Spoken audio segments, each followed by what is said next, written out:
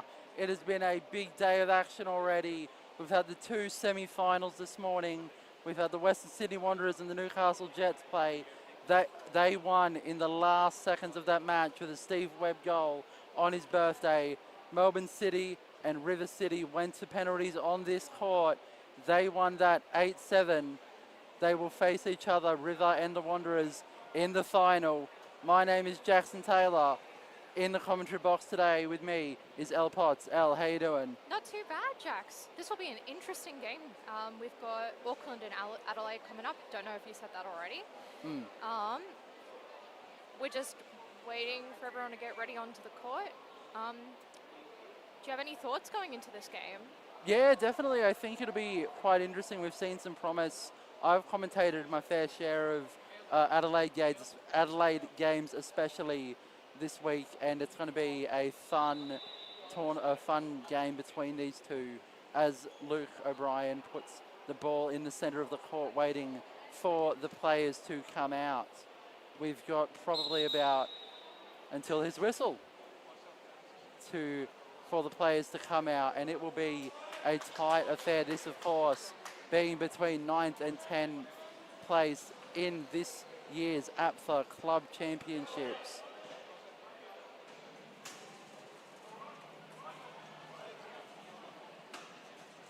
Captain's just going up now for the toss.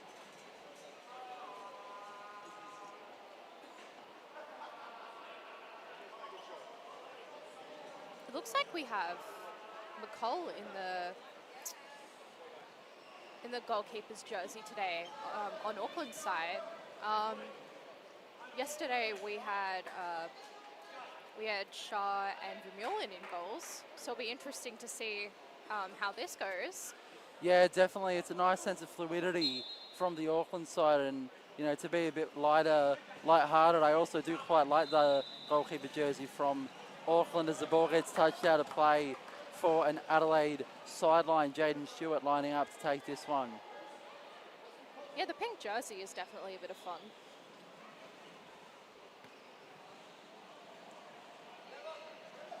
Jaden Stewart lining up, evaluating his options. Goes to Damien Porter, but the ball knocks away. Jaden Stewart's able to get there in time. like Harvey's trying to grab that ball from him. It's going to go out for a sideline in the middle of the park. Jaden Stewart to take. Once again, he's got Ashworth further up, and he's got Damien Porter at the top of the box at the far post.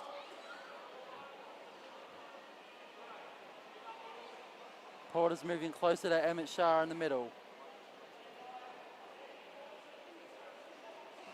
The ball is hit towards Porter. Gets away from him. He's trying to get around the goalkeeper in McCall, and it's going to go out for a goal kick.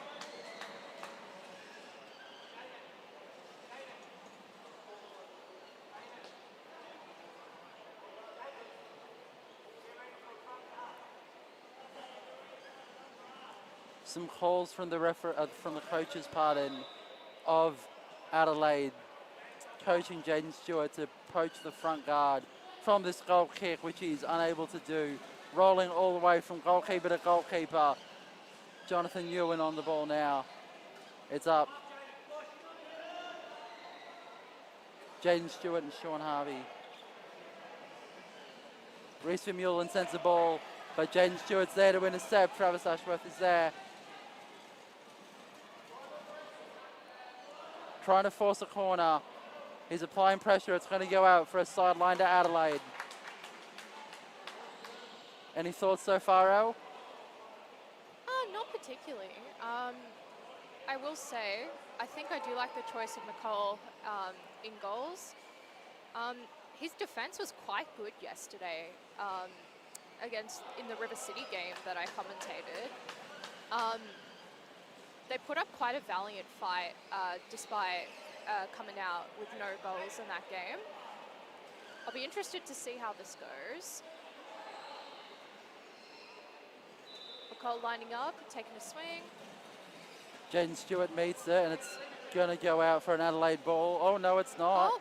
This time it'll go out for an Auckland ball, I do believe. The referee not putting his flag up. Now he does. Just having a bit of conversation with Vermeulen. Lots of talk from the Adelaide bench.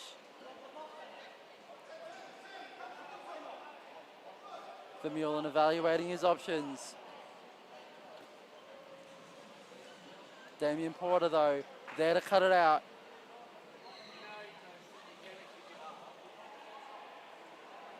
Bit of cheek from the linesman there, Mark Simon Green, talking to the coaches.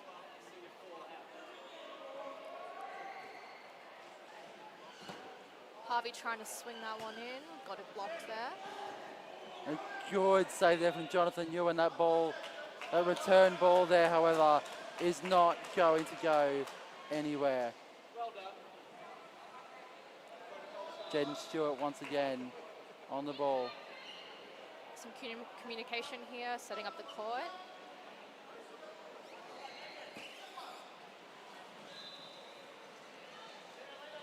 Vermeulen knocking that one out.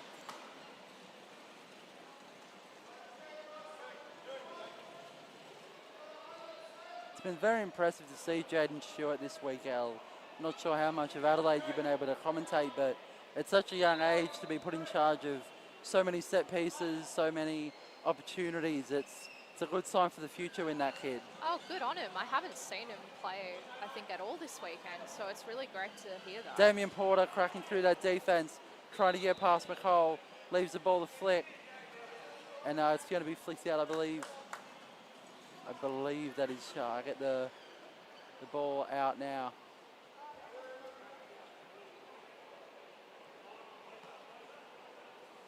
Jaden Stewart takes, it's down to the corner, it's a cross. Jono grabbing the ball. Shah is there, pardon. Some nice passing, but Jaden Stewart intercepts this time. We've got Vermeulen here trying to grab that ball off of him. They're battling out over there. Really making some distance here on the court. Almost at the corner now. And that, I do believe, will be a corner to Auckland.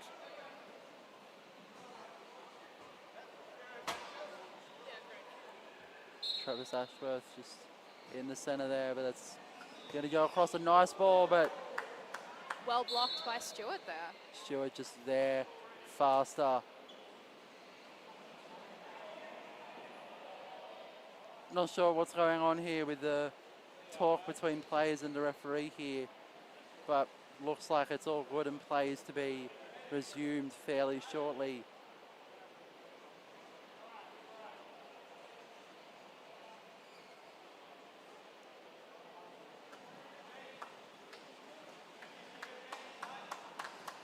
A high ball must have been called. I didn't quite catch it, Parter, and this will be a good contest. I believe that's Harvey and Stewart to take. Looks like Vermeulen and Stewart. Oh, Vermeulen, sorry. Nah, it's all good. From behind, they do look a little similar.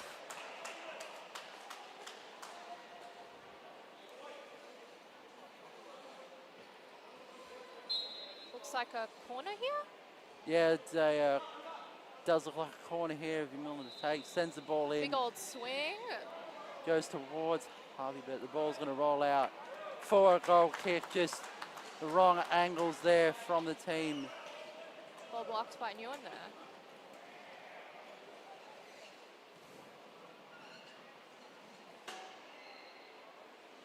Interesting, he's got Stewart lined up behind him there. Jaden Stewart rolling the ball up following a similar goal kick pattern to that of the Western Sydney Wanderers earlier today. Stewart trying to get around his man. Got Vermeulen coming in here, trying to grab that ball off of him.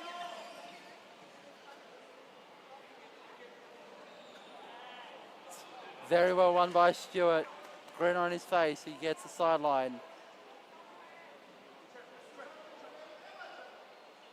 Evaluating his options, talking to his team. He's got no one behind him. Some chatter from the bench here.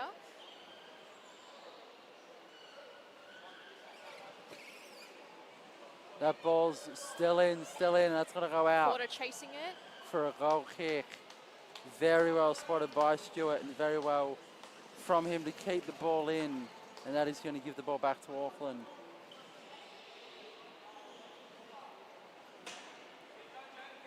Got McCall here lining up for the kick. Jaden Stewart's able to punt it back.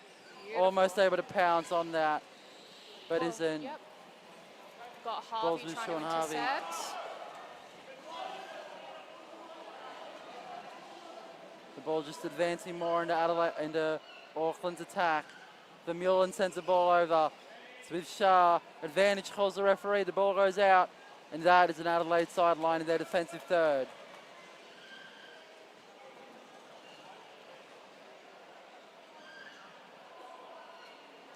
Got Harvey lining up once more.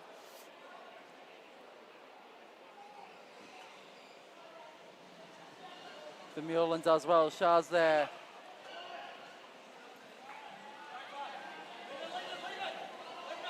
Calls of leave it from the bench to Travis Ashworth, and that is going to be an Adelaide ball in their attacking third in a promising position. Jaden Stewart to take this one. Lines up, trying to win a corner and doesn't, and that's going to go out for a sideline. Some good vision from the kid there, El. Absolutely. Already I'm impressed.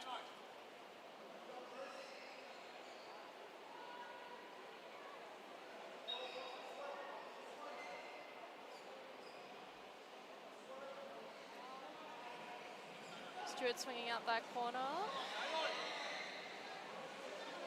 Let's see. Nice counter attack here from Auckland, but just unable to get that connection is Reece Vermeulen. And that is going to be an Adelaide ball. Jaden Stewart to take. Once again.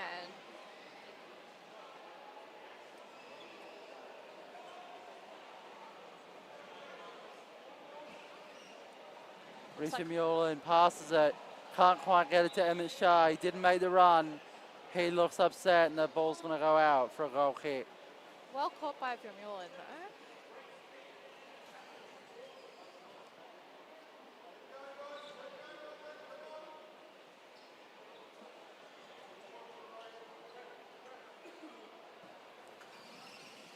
that ball sliding through. Vermeulen doing well to stop the raw bowling all the way through. But the referee blows a 2-on-1, giving Auckland a free kick in the middle of the park. Calls for Logan McCall to come up and take.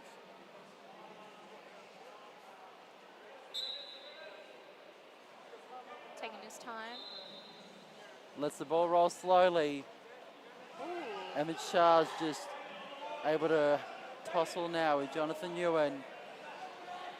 The keeper is out of the box now. That's going to go out for an Adelaide sideline.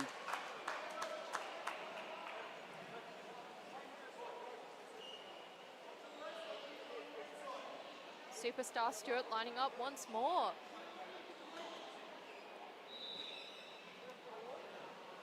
Bouncing And off Harvey's very, chair. very well won, just spotting the angle that was on the chair Absolutely of Sean Harvey. beautiful.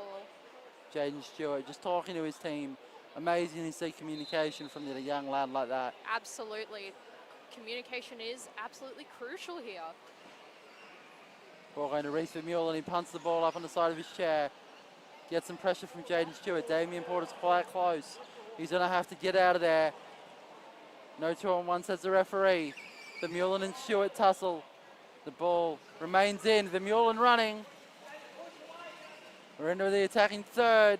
Ewan coming in. trying Almost to get over some the line, and sets. it's going to go. It's Ooh. not out for a goal kick. The coaching staff from Adelaide moving out of our way. We thank him very much. Thank you, Adelaide. The ball is crossed the centre cross. Ooh, And that's that it was from beautiful Shah. from Shah. A wonderful flick. Lovely A wonderful to goal. see. Shah does well to get that. I believe that was Vermeulen with the cross. Some good pressure from Auckland to go 1-0 up over the Adelaide Comets. We've got 7 minutes left to play. What a goal, though. That was magnificent. I did not see that one coming. Very well done reading the ball there. Substitution for Adelaide as well. Travis Ashworth making way for Joshua Yap. Jaden Stewart taking the kick off now. Vermeulen sending the ball up, and Yap, the substitution, immediately getting a touch. 2-on-1 violation. It's going to give Auckland another attempt here. Luke O'Brien just stopping the ball.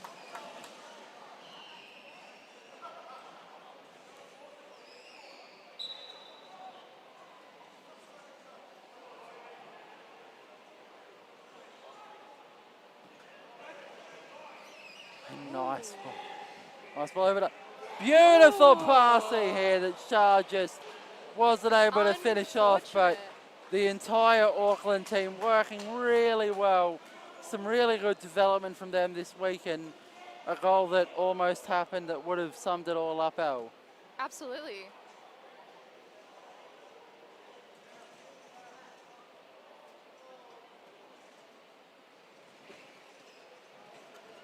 The ball just going off Porter. That's going to go out for a sideline in the middle of the park.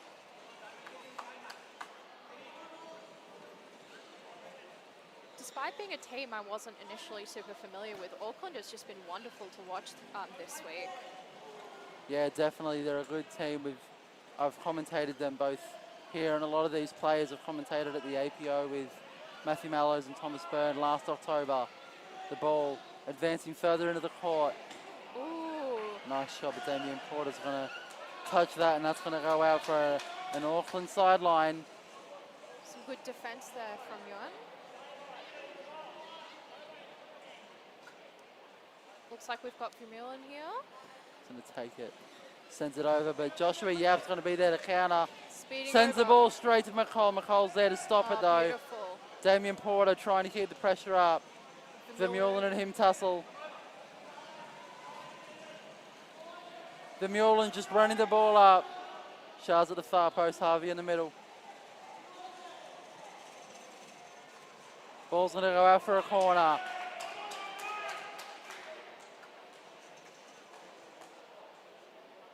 Vermeulen stepping up to take the corner.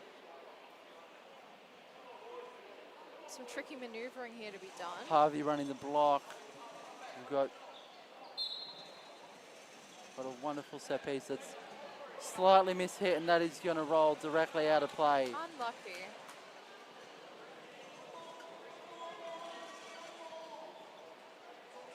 Got Stewart up here to take the sideline. Some great communication here.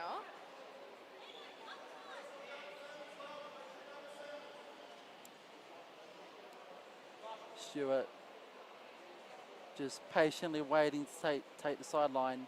Taking his time, thinking through.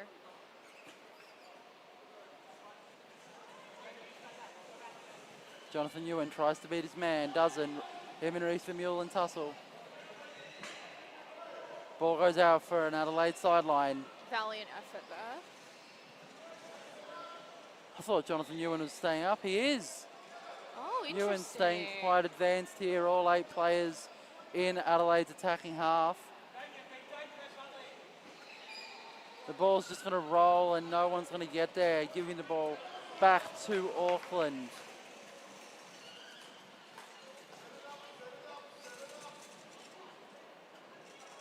Some nice communication from Auckland there, just figuring out what to do with this set piece. Vermeulen again, Shah with the return pass to him. To Shah again. Shah winds up, sends the ball across. Damien Porter's there to intercept. Porter to Gap. 2-on-1 says the referee, and Auckland get the ball back.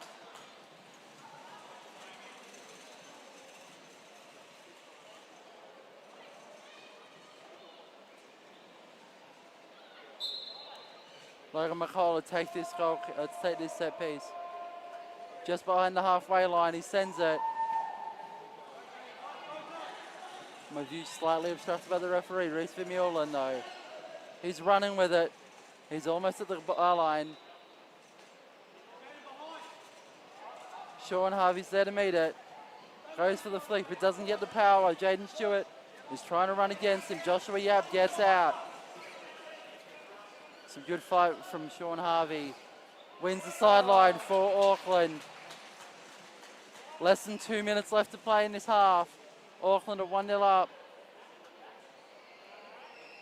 Vermeulen's got Harvey there. Some interesting spacing here. We'll see if they can get Ball another goes goal. across, and it's Beautiful goal. It's in from Shah. A beautiful ball from Harvey, and what a lovely set piece to double Auckland's lead just before the end of the half, L. Absolutely.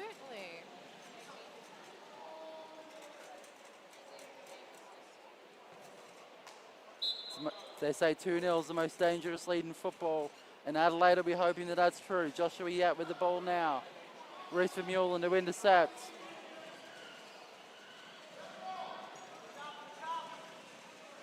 Vermeulen trying to let the ball run out for a goal kick. He won't be able to. That's going to be an Adelaide corner. One last chance for Adelaide before the break. Will they be able to take advantage of this opportunity? Jaden Stewart to take Damien Porter at the near post. Marked by Sean Harvey. Joshua Yap's open at the far post. The ball's going to go far post. Joshua Yap is there. Ooh, The ball goes a bit high, but no high ball, says the referee. And that's going to be a sideline to Adelaide.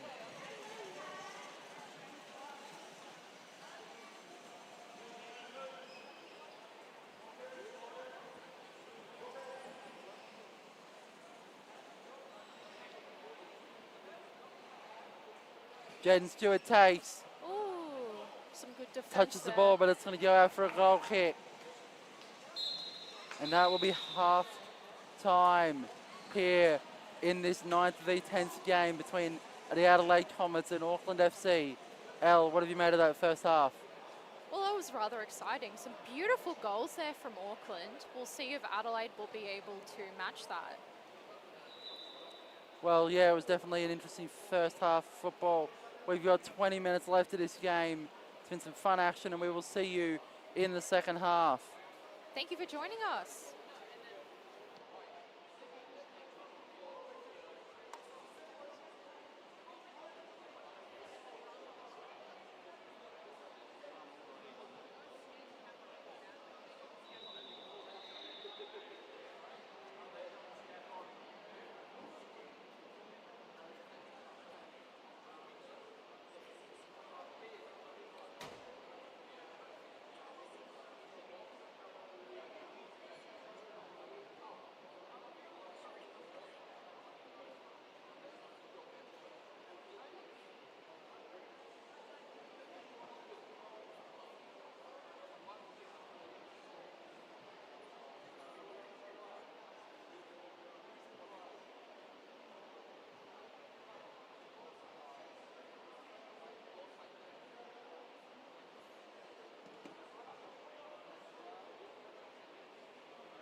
I believe we are live back for the second half of action between the Adelaide Comets and Auckland FC. Auckland lead 2-0 in this 9th v 10th game at the 2026 APFA Club Championships. Still in the commentary box is myself, Jackson Taylor, and Elle Potts. Elle, what did you make of that Ali. first half? That is a great question. Sorry, I spaced out there for a moment. Oh, good. We can go back to that later as the ball's about to be brought back to the sideline here. But I believe we saw a substitution there. Angus Lloyd coming on. I didn't quite catch who came off just yet, but we'll be able to get that info to you as soon as possible. Harvey came off. Oh no, Harvey's there. Harvey's there, so that Oh, it was Shah who came Emmett off. Shah came off. Jaden Stewart in a tussle now. Him and Reese Vermeulen fighting. Vermeulen pushing the ball up high, doing his best to try and win a corner. He does. Oh, good on him.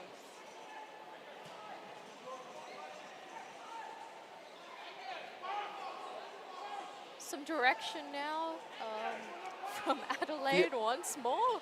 The Auckland bench, very vocal, very physical, I think telling that their was, players where they want them to be. oh, I thought that was the Adelaide bench. That is my bad. Adelaide is to our left, Elle.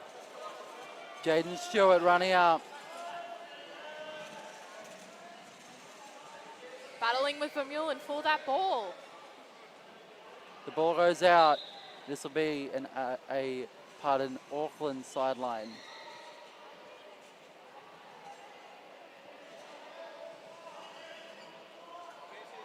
Reese Vermeulen to Tate.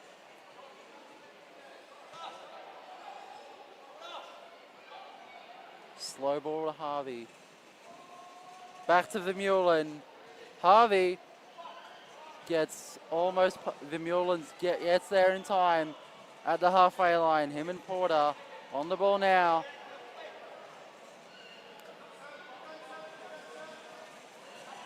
Swinging out to Harvey.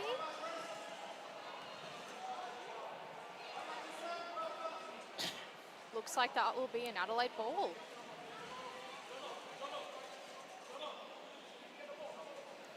Talk from the Adelaide bench telling Jonathan Ewan where to be to meet the ball from Jaden Stewart. Jaden communicating well with his team.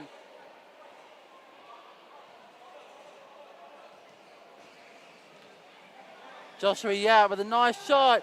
Damien Porter's there. So close. And it's going to go out for a goal kick. A nice set piece from Adelaide, but just unable to get in. Just slightly off angle there. Yeah, just too far to the left, and it's going to be off target. I do apologise, my voice is already a bit hoarse. Just coming out of the Western Sydney Wanderers semi-final, I was very vocal off the bench the entire time, and commentating directly after gives it more pressure. Speaking of pressure, Jaden Stewart's applying it now. Nice segue there. Oh, you know, I try my best, Elle, I try my best. That's going to go out for an Auckland ball. Vermeulen there to take, retrieving the ball for the referee. Logan McCall coming out to Tate.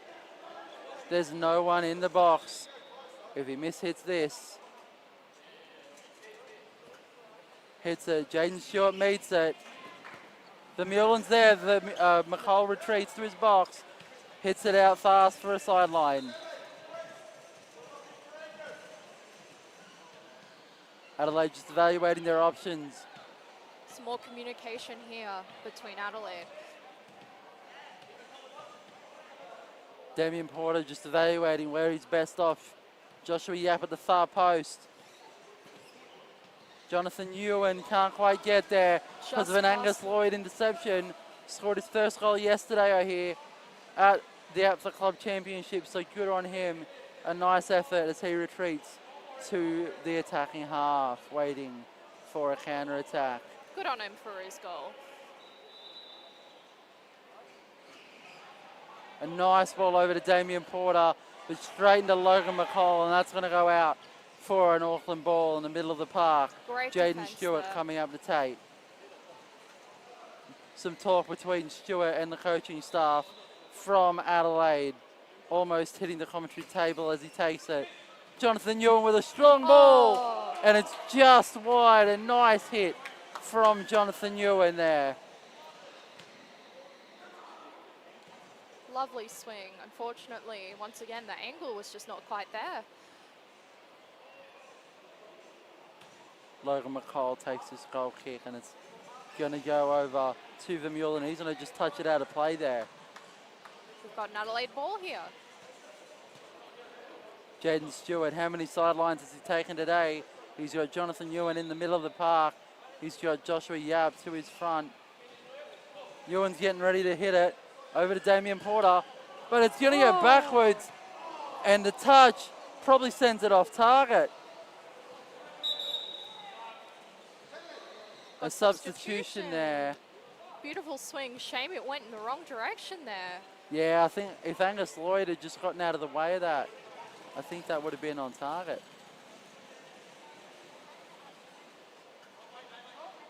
Got Shah back on the field now.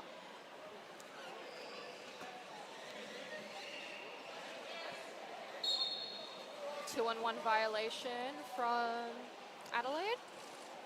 It's going to give Auckland the ball back.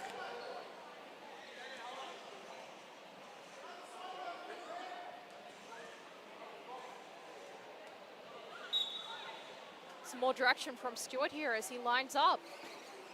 Passes over to Porter.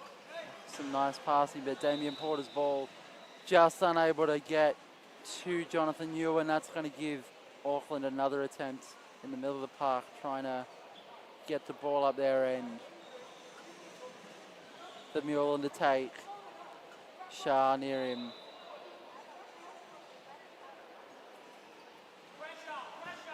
A strong hit. Jaden Stewart intercepts, but it's going to be another Auckland ball. Higher up this time. Logan McCall's almost at the halfway line now, providing another option for Auckland. Oh, swing and a miss. Logan McCall hits it. Vermeulen's there. He isn't able to turn it around quickly, but this time he does. Shah's there. He's taking it. He's taking it. He's one-on-one with Stewart.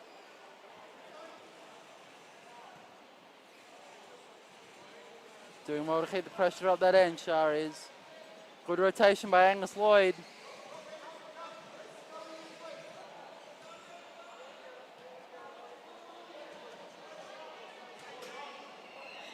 Joshua Yap just colliding there with the back of the chair, but referee doesn't notice or doesn't say anything of it. This tussle's been going on for a good minute now, El. Yeah, great effort from both players there. And it looks like Vermeulen's come in. Reece Vermeulen substituting in for Emmett Shah, just keeping that pressure on Stewart though. Stewart looking to flick it away, but it's going to go out for an Auckland ball. Good effort there from both teams.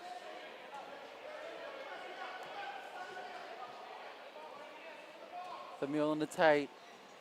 Shah gets out of the way, but not in time. Ewan starts taking it up. He's got Porter to his left, leaves it for him. Porter hits it, but not hard enough. The ball going out for an Adelaide sideline in a promising position. About 12 minutes left in the game. Jaden Stewart to take right in front of his bench. This will be exciting. Jonathan Ewan in the Damien Porter. Joshua Yap.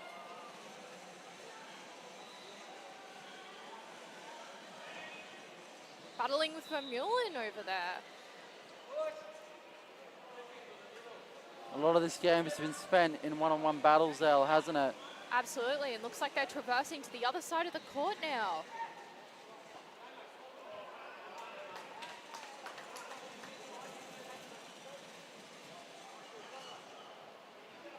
Another side load for Auckland here. Reece Vermeulen to take.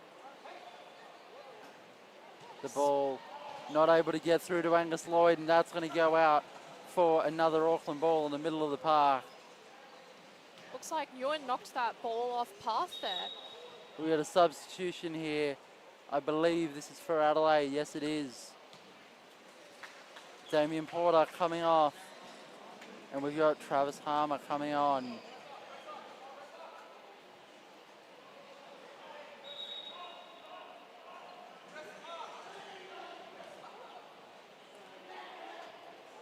Calls for pressing out from the Adelaide bench.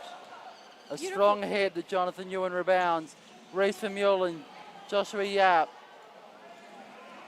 Ball's with Emmett Shah, he sends it across. Yap's there in time, Stewart.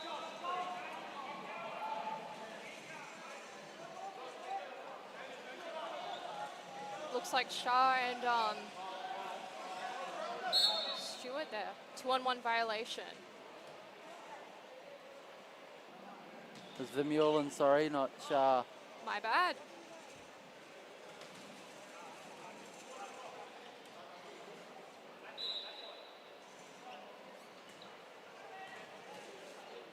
The one-on-one continues. It takes two to tango, and Vermeulen and Stewart are.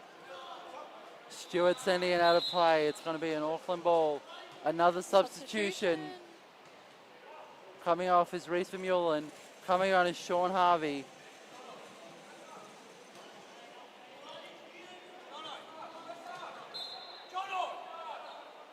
Some direction for Jono here. A ball being left for Travis Harmer, sent through. Sean Harvey just sending it the other way. Logan McCall needs to get around this. He does. Harmer trying to fight for that ball, wrestle it out of McCall's grip.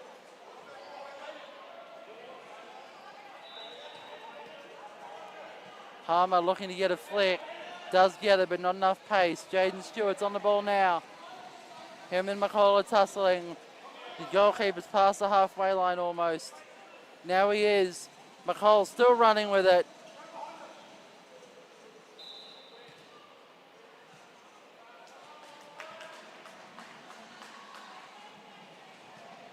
Looks like a corner one for Auckland. Yeah, some good pressure from Auckland. 8 and a bit minutes left to play.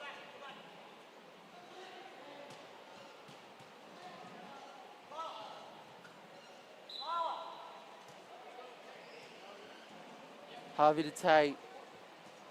Just rolls past. Harmer's there. Shah again. It's with Stewart. No 2-on-1 says the referee. Whistle in mouth. Stewart driving towards Tyler Harmer. Shah trying to grab that ball back. Shah and Stewart just still in that tussle. Moving the ball towards the goal, the attacking goal for Adelaide.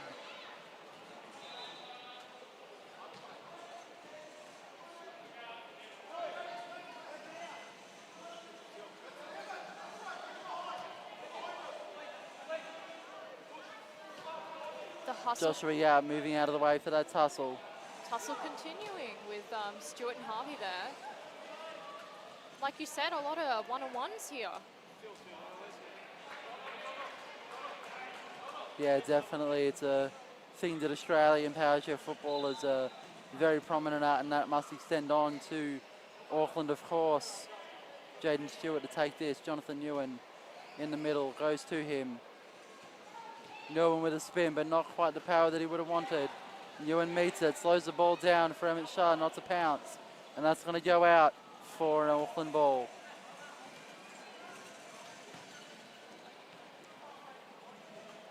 Looks like Harvey will step up to take this one. Passing to...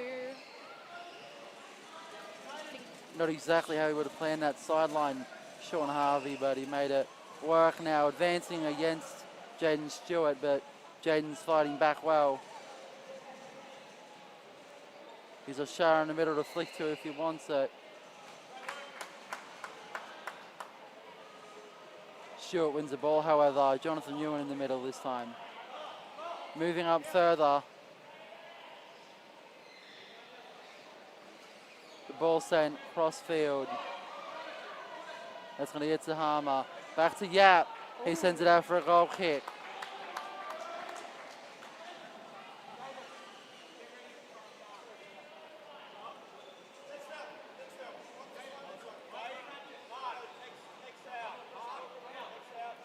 Calls for substitution for next out.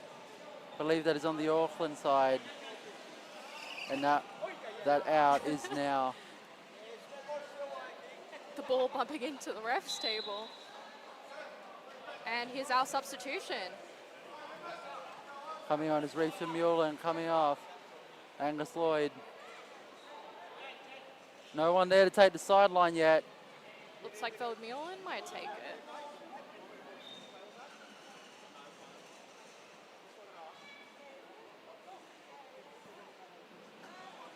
Ball kept in well, rolling slowly. Jonathan Ewan there to meet it.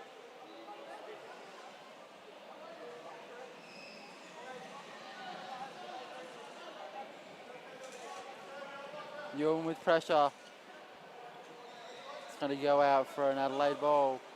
But the referee, Ewan hasn't seen it, so he plays on, but the ball will now go back to where it went out. Stewart to take.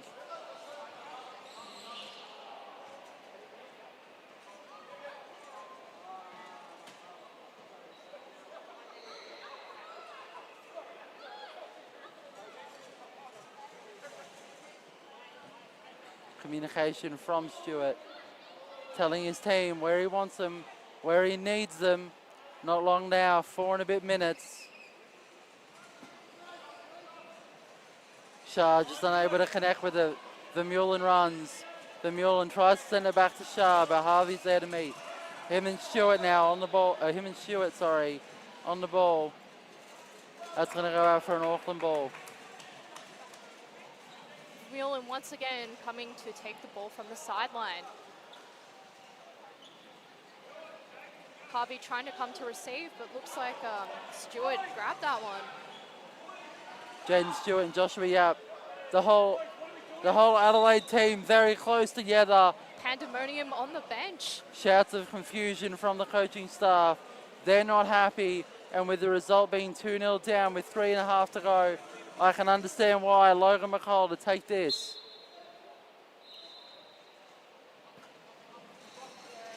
Tyler Harmer intercepts, tries to dribble it around. He has to go forward, but instead throws for the flick. And Joshua McCall Yap grabs running, it. but Jaden Stewart's going to get there instead.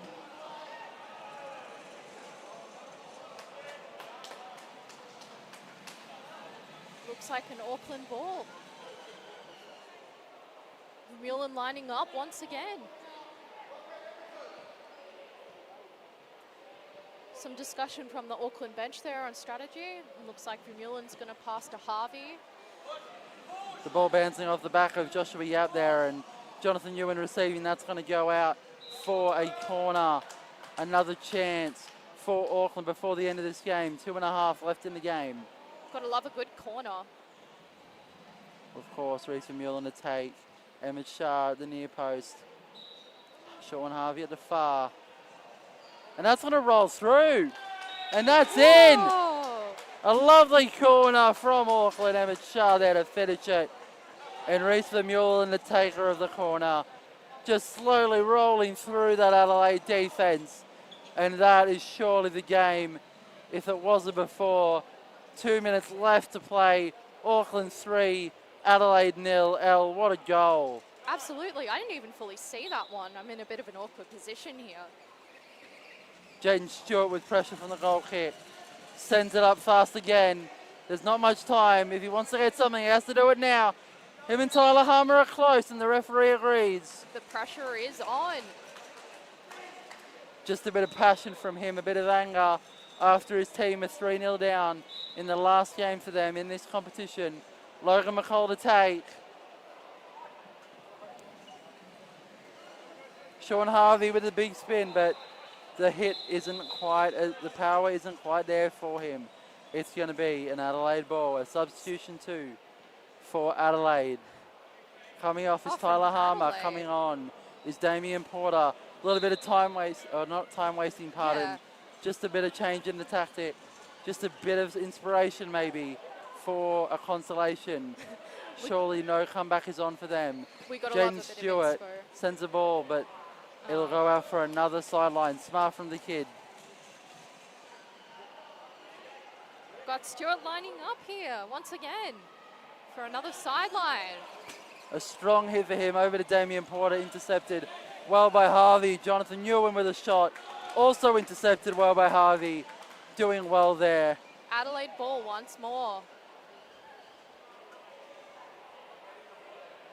Jaden Stewart to take. Ball's past over to the Porter. far post. But the Oh, Auckland defense holding strong. that was so close. Joshua Yap just unable to get it through. Great defense from McCall And that's there. full time, says the referee. Auckland 3, Adelaide 0. Angus Lloyd very excited as he comes on. It's been a very, very good game, Al. You must agree. Absolutely. Adelaide showing some promise this week, but not quite able to get the results that they would have liked. Yeah. Auckland, a nice win for them. And Al, this is both of our last games in commentary Yes, for indeed. the tournament.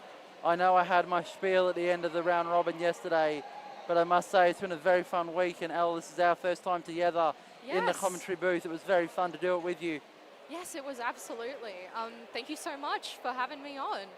Of course, it's been a wonderful day and there'll be much more action left. The semi-finals are over.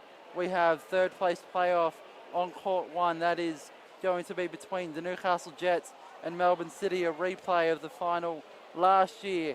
And we're going to have the final River City and the Western Sydney Wanderers after that at 2:30. So stay tuned for those and we'll catch you later. Both interesting games to be seen. Thank you so much for joining us.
Welcome back to the Familia Indoor Sports Centre for the final day of the 2026 Australian Powerchair Football Club Championships.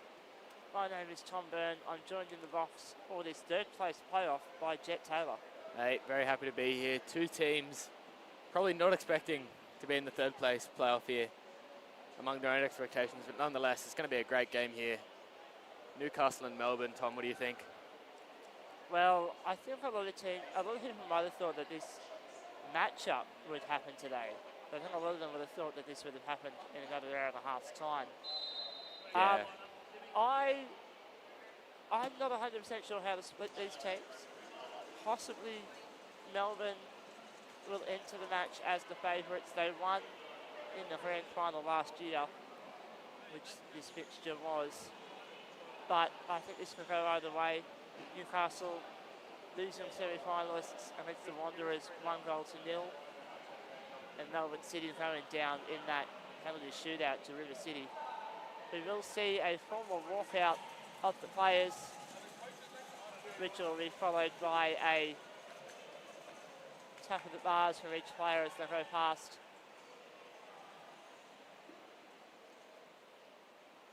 But yes, Jet, both these teams are a little bit disappointed to be here. Do you have any predictions for this one? Yeah, well, I think Melbourne won in the group stage, of course. I believe it was yesterday, if I'm not mistaken. I feel like we might see more of the same. Of course, very capable team, both teams, but I think Melbourne probably angrier of the result, obviously going down in the stage of penalties. I think they'll have something to prove here, hopefully get a podium finish. That they will. Just going to go check that result from the earlier game. I do think both teams held back a little bit yesterday. I think they were expecting that this might be a final, and so they thought they might try and not play all their cards up front. But they have nothing left on the table. This is it. If you want to bet a good position, you've got to go bet it now. Yeah, 100%. The referee does a coin toss here. So he gets the result of kick-off. He used to be Newcastle who won the toss. And yes, just to confirm yesterday's match, Melbourne City 1, Newcastle Jets 0. But that's all in the history. We're focused on the now. Melbourne City with the kick-off.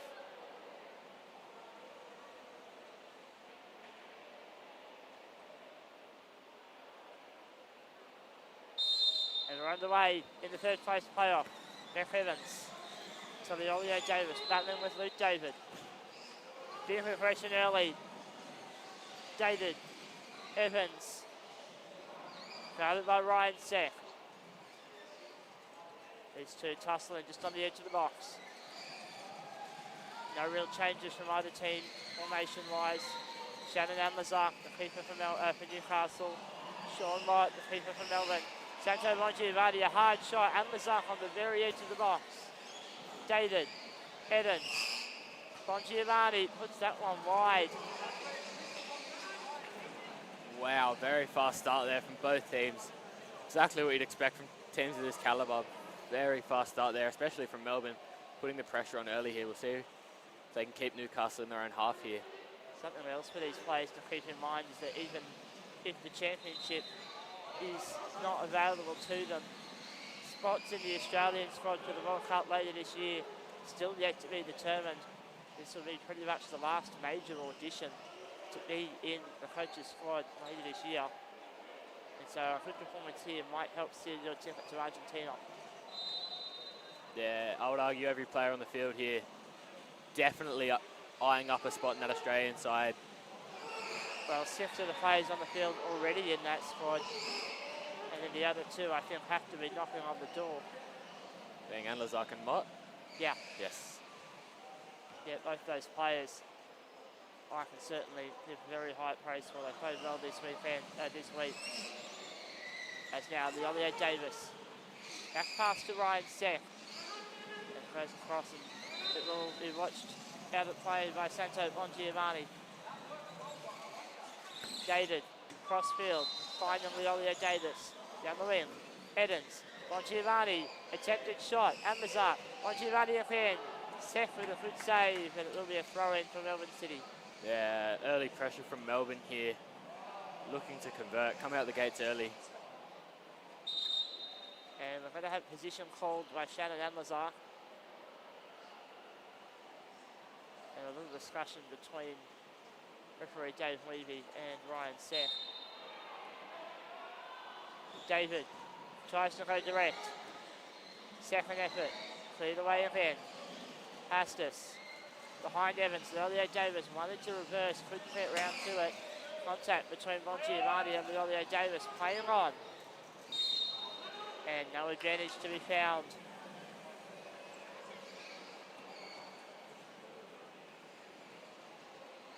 Thanks to our sponsor, Access Orthotics, for helping make this tournament possible. Amazak. Evans picking off Ryan Seth. Played forward. Lelio Davis in the wing. Back pass. Still going, these two. Ryan Seth taking the shot. And that ball sprayed wide. Will be another throw-in, however, for Newcastle. Yeah, first time the ball's in deep in this Melbourne half here. Newcastle just equaling the pressure that Melbourne just put on them now. The first attacking opportunity of the game here. Lelio Davis. Seth. Bongiovanni nearly picking it off. Will be another throw-in. This time it'll be Melbourne. But no, the referee has overruled. And Newcastle getting that call there. Seth. Lelio Davis. These two playing a private game. And attempted the cross. Off the back of Evans, another play. Yeah, nice from Sek there, just to win possession back from his team after some pressure there from Evans. Just trying to listen into the communication by Newcastle. Calling for Ryan Sek to drop back lower when they're in those little passing plays. Amazak has to be careful. Bongiovanni has pressed forward. Newcastle playing, we call it the 4-up. If you're a fan of the outfield game, it might look like a 2-2 formation. But Bongiovanni pressing that back line. Amazak. Seth ripping it wide. Hastis can't control the ball. Turnover. Yeah, unlucky touch there from Hastis. Uncharacteristic of a player of his quality.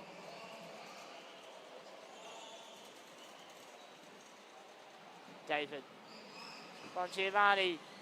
That ball goes behind, and it will be Lelio Davis to slow it down for Hastis. Battling with David. Temperatures here in the Cornelia Indoor Sports Centre throughout the week have been incredibly high. Much lower today, thankfully. Should help the players as Evans goes to Bongiovanni. Evans again, it's gone out of play. Action still happening on court 2. We're in the second half of the 5th place playoff. Last score I saw was 1-1. I believe Sydney have just come up with a goal there, Sydney FC. So if my math is correct, that's 2-1 now for Sydney after going down the goal. 1 to Prayad Sharma and 1 to Josh Ryan in the first half. You can watch the end of that match on the New South Wales Powerchair Football Association YouTube page, or you can stick with us here on the Australian Powerchair Football YouTube page. Hastis, crossing, Lelio Davis. That ball comes off of Sean White, we're playing on. Lelio Bongiovanni swing with a miss.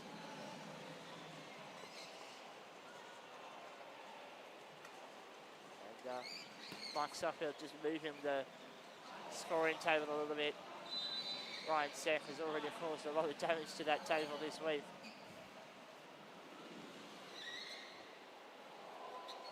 Seth has got options in the middle. Thinks about it. Goes down the wing once more. Lelio Davis winding up. And Jeff Evans. Second effort from Lelio Davis. Seth. Lelio Davis. Across the box. Hastis. And Mazak now. Bongiovanni passing. Evans. sends Bongiovanni on the run, but he's not going to be fast enough to get to that one. Yeah, Melbourne really, really solid defensively. I believe only conceding one goal all tournament, that being to Westvale. Would I be correct in saying that, Tom? Oh, is that sorry, Melbourne with only one conceded? Yes, against Westvale. That sounds about right. I haven't seen every Melbourne City game, unfortunately, but that does sound pretty accurate. Of course, they lost on penalties, but that match was 0-0 when they got there. Hastis, great stop, Beth Evans. Seth, driving at Evans. These two will tussle. Come on, Giovanni.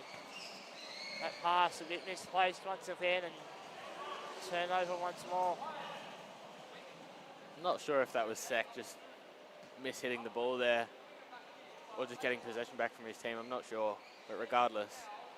Well, the ball from Santo needed to be a little bit closer to Beth Evans. Yeah. Hastis. Sek. Chris Hastis. Evans with the touch, running forward. And Lazart covering.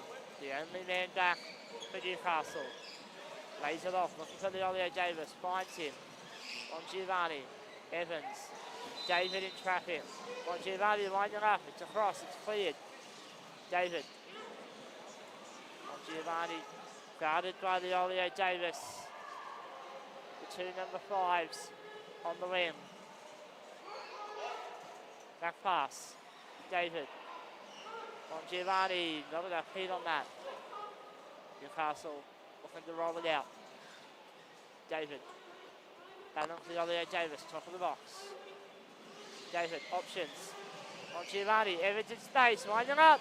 Great save, Ryan Sek. Now the Olio Davis on the run. It won't stay in play. Melbourne City will hit the throw. 11 minutes to go in the first half. Scores level in the third place playoff.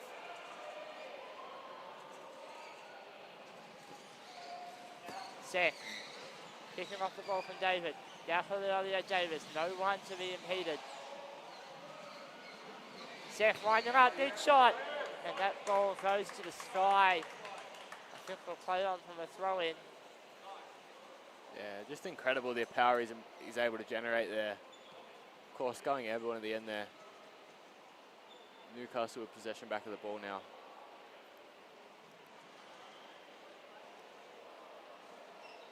Olio Davis looking for Sek, dropping back more this time. No options at the moment, down the wing.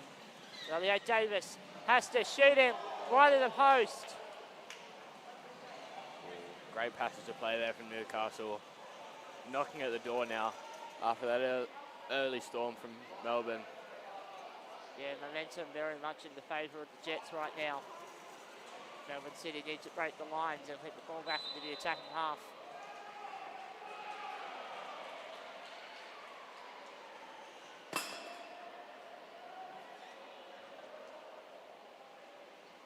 Not assessing the options, taking his time, slowing things right down. David, Evans, Seth for the touch. Hastis does get there in time. Seth, looking to the right. Back goes left instead. David's there, however. Big shoulder from Ryan Sek. Still in play. Still in play. Great contest by these two. Sek. And Lazar shooting. Saved by Mott. And Lazar again. Guarded by Santo Bongiovanni. All 4 Melbourne players in the defensive third. Hastis. And Lazar. Hastis has lost sight of it. Ryan Sek has to head on his bike. Gets there in time, but still no sign of the Newcastle goalkeeper. He arrives now, but Bongiovanni beating Ryan Sek. And Lazar just in time to make the save. Those two tussling on the far wing.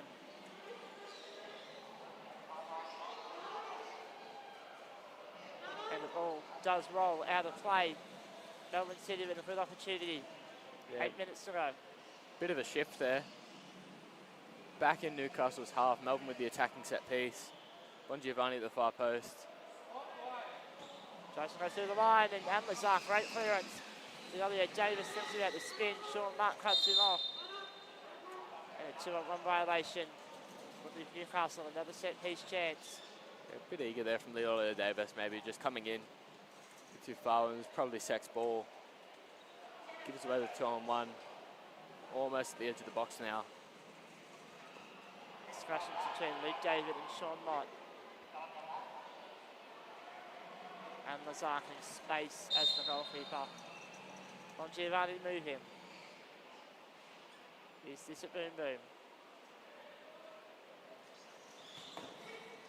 It's an attempted boom boom, but it has not worked out.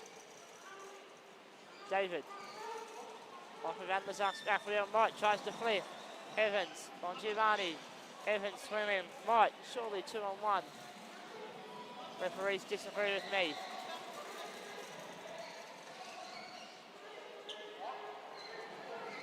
Seck spinning. Battling with Giovanni.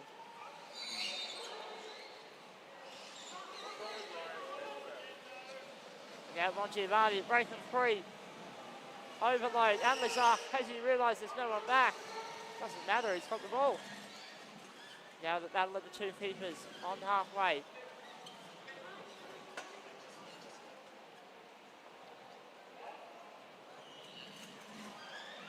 Still battling around Lazar, great ball. It's gone to Luke David, however. Seck, clearing. Mott, second man. Yeah, very well contested here in the middle of the field. Of course, that set piece, a leaf taken out of the US national team's book, especially Riley Johnson, who scored in the opening game of the World Cup against Australia with that exact technique. Of course, at the Wanderers now in this tournament. Whilst you talk there, appeals from the Newcastle bench for a 2. Giovanni. It's an attempted ball forward. He ends up being the back pass. Leolio Davis for Hastis. Seck. And Hastis watches that one roll away. 6 minutes to go in the first half. Scores level in the third place playoff between Newcastle Jets and Melbourne City. David. Evans in space. Forward to Giovanni. Guarded by Seck. David. Evans in so much space. Crossing. Giovanni rushing in. And Lazar. Running with David. Still battling. And Lazar, very good one-on-one right now. Leolio Davis. Flicked forward. And Ryan Seck trapping. Allowing the reset. To the sideline. Jeff Evans has left that ball behind and Ryan Seck collecting. David needs an option to his left. Jeff Evans is there. Winding up. Passes forward. Mott wide. Giovanni's not there. Yeah, a few times now Melbourne possibly able to exploit that near post, being left open by Lazar, but haven't been able to angle their chair right. Very even first half here. I do think that Melbourne City probably not far off going to their bench. Brett Miller on in place of Giovanni as they've done most of the week. Hastis. Leolio Davis, Hastis in space, has to punch. Giovanni though advancing the ball for Newcastle. And it is a corner. First corner of the match. With 4 1/4 minutes left in the first half.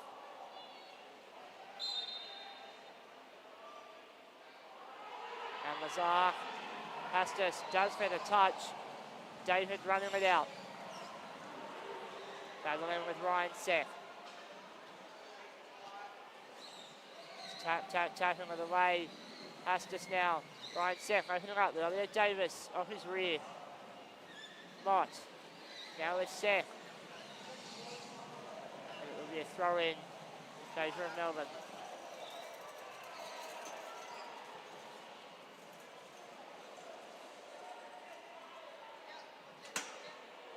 Contact between Evans and Seck on the near touchline. Referees are happy with it. Leolio Davis choosing to run. Through to the right wing. Looking for Ryan Seck. Can't quite wind up. Battle now between Evans and Seck, and it goes out of play. Newcastle with it once more. Yeah, Sek once again flirting with that scoring table as he's done all week. As he hits his ball in now. Well, there, Davis, Sek wide. Bongiovanni can't with the steal. And Mazak very trusting, and Nolan was on the far side, able to pick that off. David, Evans, Bongiovanni, that's a good goal. Evans, Bongiovanni again, saved by Mazak, near post. Now Mazak runs it free. David. Contest cleared out. Mott rushing in. And Mazak's from behind him, Bongiovanni. Battling with David, flicked away. Sek. It's gone straight through between the other Davis and Mott. All the way to not quite the sidelines, pecked in. Full time on the other court. We're still playing on here for another at least 2 minutes. Sek. David now with it. Charging around Mazak, and he sends it forward. But a 2-on-1 given away by Newcastle. Just some slight problems in transition there for Newcastle. Trying to get behind the ball, giving away the 2-on-1 there.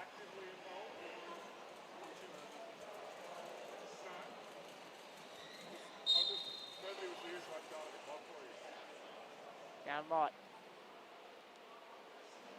All four Melbourne City players forward. David. Evans looking for Bongiovanni. Back to Evans. And Mazak clearing. David. And another 2-on-1 this time will be against Melbourne.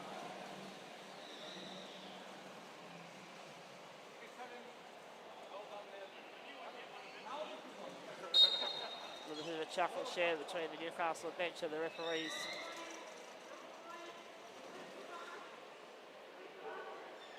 And Mazak.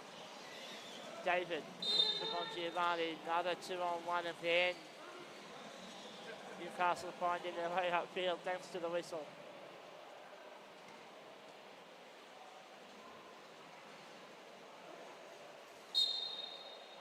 And Mazak, probably around a minute, if even, in the first half to go. And we're going to have a whistle. I think this might be for charging 5 metres against Bongiovanni.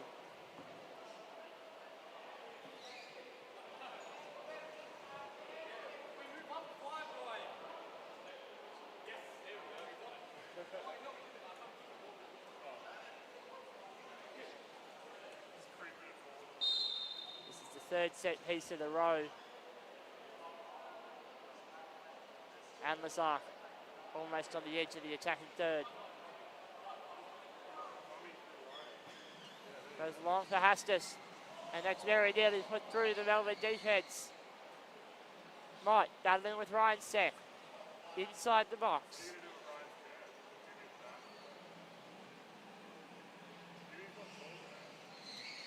Hastis. That one's rolled through, it's going to be wide, but that's half time. Well, Jet, yeah, all at half time. What are your thoughts? Very, very well contested game. Both sides still firmly in it. There's no way of predicting how the second half's going to go. We're going to have to wait and see, aren't we, Tom? That we will. Thank you for joining us for this first half. We'll take a quick break and catch you on the other side.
match I commentated was also a third place.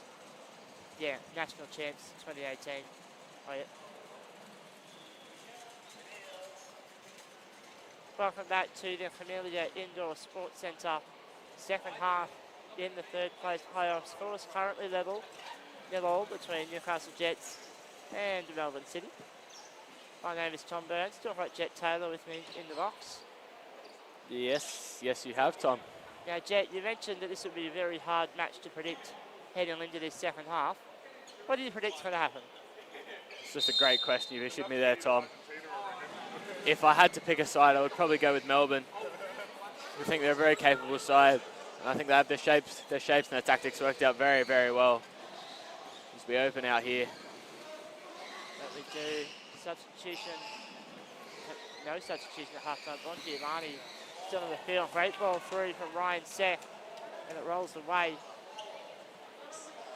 Yeah, I have to agree. I think Melbourne should be able to get up here as this second half carries on. In a couple of moments where I was a little bit nervous for the Newcastle defence at the back. And Lazark found himself out of position a few times. Ryan Seth with a swing and a miss. Do you know if this fixture will go straight to penalties if the scores are level at the end of the game? Or The match has been scheduled long enough to allow for penalties. So I suspect, to allow for extra time and then penalties. So I suspect we will do so. However, I am not confident on that one. I haven't been given official answers as Anlazak now with his first touch of the half. Nobody else home in the box for Newcastle. Ryan Seth does get there eventually. Evans looking for the cut back to Luke David. Short right an option as well. David. Evans. Swing and a miss. yeah, unlucky there. Good opening pressure.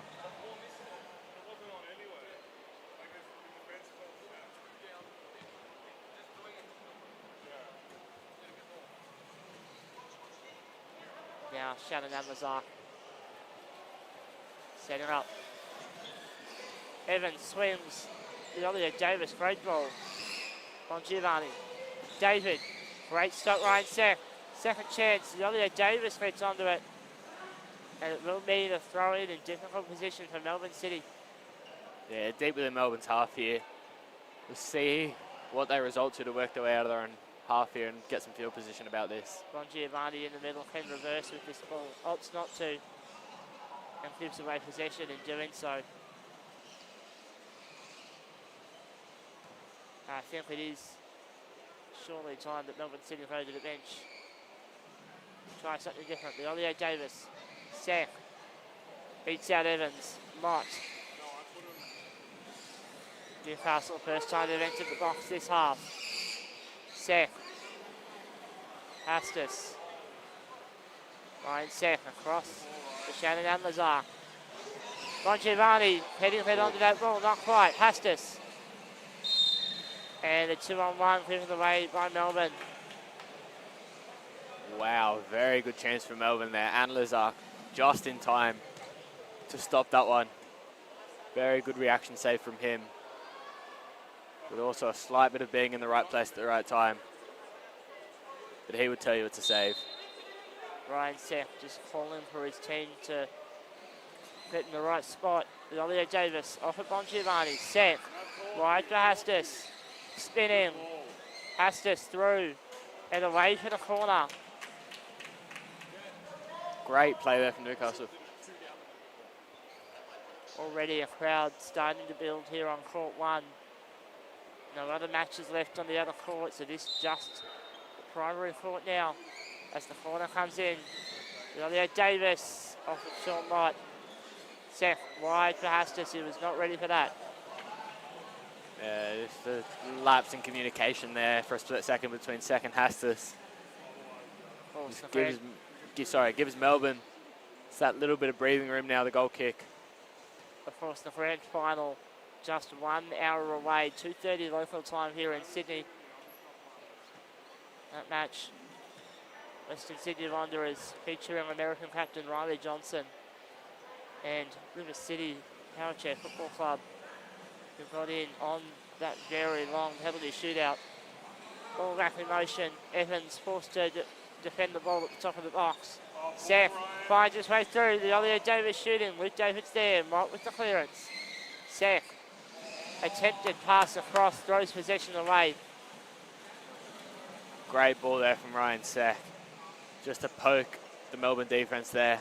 Doesn't get what he wants at the end of it. Melbourne get possession back now in the middle of the park. David. Ollie Davis forward. Mott. Ollie Davis putting the ball away. Just over 15 minutes left here in this third place playoff. Still no goals to separate these two teams. David Bongiovanni still in play. David Evans. Bongiovanni in traffic, and a 2-on-1 violation given away by Melbourne. Yeah, again, a wildly even second half now, sorry. As Melbourne look to the bench with Millett coming on for Bongiovanni. It's the change I've been thinking of for quite some time.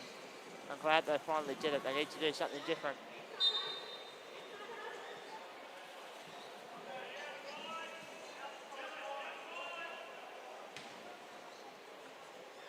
And Lazar. All the way through to Mott.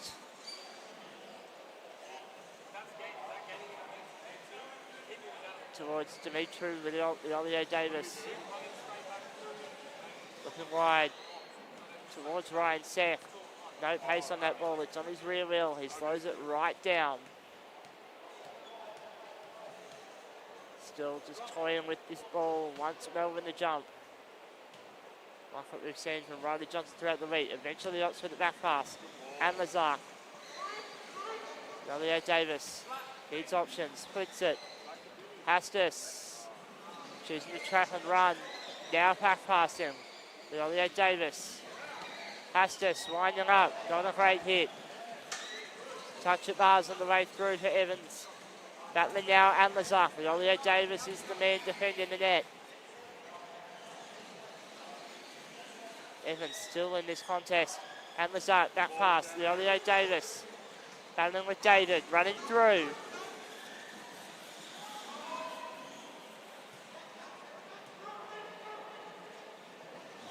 David and Lazar. David gets it back at the end. And Lazar clearing. Mott. David crossing. And that ball rolls out of play. It'll be a throw in for Melbourne City. Yeah, end-to-end stuff here. Newcastle with an attack, and now Melbourne in retaliation. Very, very good on the eye this game. David. Evans. Hastis upfield. Sean Mott with a fantastic stop on halfway. And Lazar punched away by Mott. Evans. And Lazar looking forward. Ollie Davis. Trap him. Attempting to run. Needs a pass. Battling with Luke David. And now David back past him. Sean Mott. Evans. Millett. Mott. Now Ryan Seth winding up. Hastis, open space. Ollie Davis, can he score? He plays the ball across to Hastis, who's not there in time. Best chance of the game there for Newcastle. Hastis, the ball just in front of him. Very unlucky there for Newcastle. Very well worked though. And pretty much everybody in the crowd who can put their hands on their head has done so. That was an absolute sitter. The game stays level with 12 to go. Millett trying to get around this ball. Nobody guarding him. Now Ryan Seth.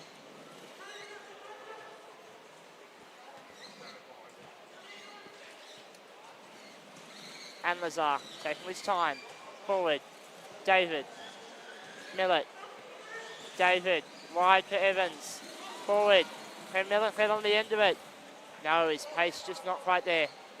Similar chance there for Melbourne, although there's just a goalkeeper in the net. The ball being just in front of the end product there, with Millett and Hastis being the examples there. We'll thank our sponsor, Access Orthotics. for their support in this tournament.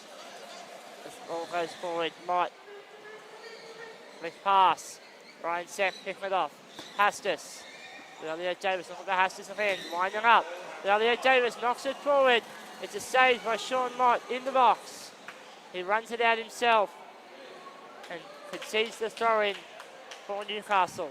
Good save there. Sean Mott. Quality player, quality goalkeeper as well.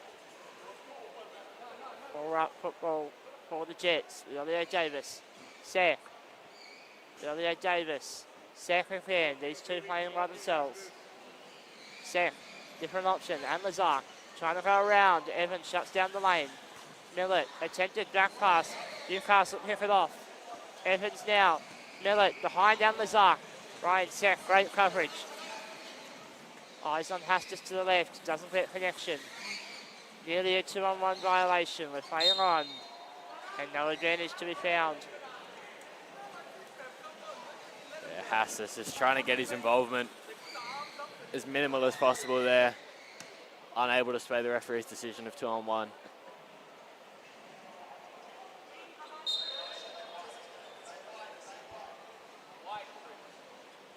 Mott. Looking for David. That ball completely misplaced. That's a very soft turnover from Melbourne. Yeah, uncharacteristic there. Second Davis. Look to be. Elliot Davis goes first time. Evans tucks it towards her own net. Now Dimitri Elliot Davis battling in the box. It's a great ball back. And Lazar getting out Millett. Seck. Battling hard with Millett still. Forward. They're playing on and Hastis is. Yeah, ball doing well to keep staying there. Hastis just missing that ball there. Could have been consequential if he hadn't. Red David will take the set piece this time. Sean Mott moving forward to be the central player at the moment. David looking left. Evans no further than Ryan Seck, but she will be allowed to run to halfway and then a bit more. And Lazar presenting his rear wheel.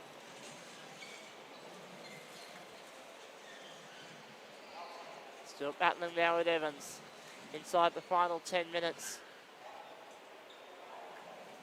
of the third place playoff. Goes out of play. Melbourne City with it. Sean Millett the option down the wing.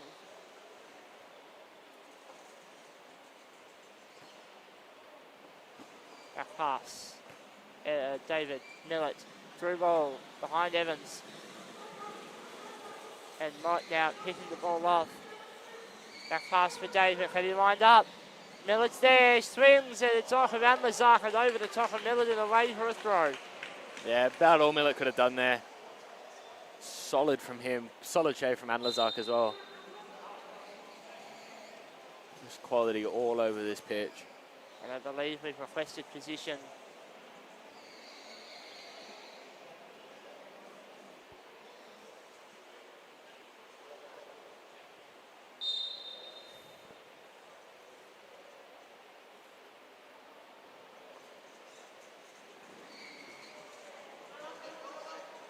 Hastis getting the ball away after the free hit, or throw in rather. Still battling with David. Lots of aggression there, we're playing on, it's all legal. David, no options, tries to go through the hole anyway. Now wide for Evans, and Lazar picking it off. David, Evans, David winding up. And everybody watches it roll wide of the post. Yeah, just wide there from David. Good attempt though. Positive signs for Melbourne here in the dying stages. The second half, about 6 minutes to go here. If I understand correctly, this match will go to extra time. We haven't had confirmation of that yet. Hastis, great ball through. Elliot Davis. David. And now Anlazar picking the ball up in the box. Clearing it past David. Dimitri Olio Davis, battling Mott. Olio Davis busting through, only the one to beat. Hastis in support. Luke David, fantastic defensive effort. Seth. Olio Davis keeps it in. Seth, guarded on the outside by Evans. Olio Davis denying the ability for Seth to spin, and now Melbourne with the ball.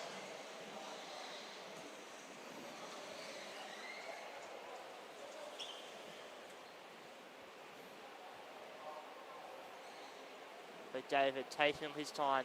No rush here from Melbourne. Upfield. Evans. Millett. Evans. Millett again, shooting. Ryan Sachs there. Still live through David, winding up. Evans.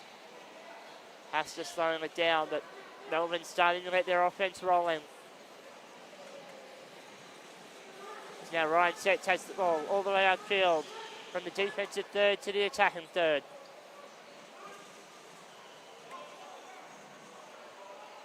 And now it rolls out of play, allowing for a set piece for Newcastle.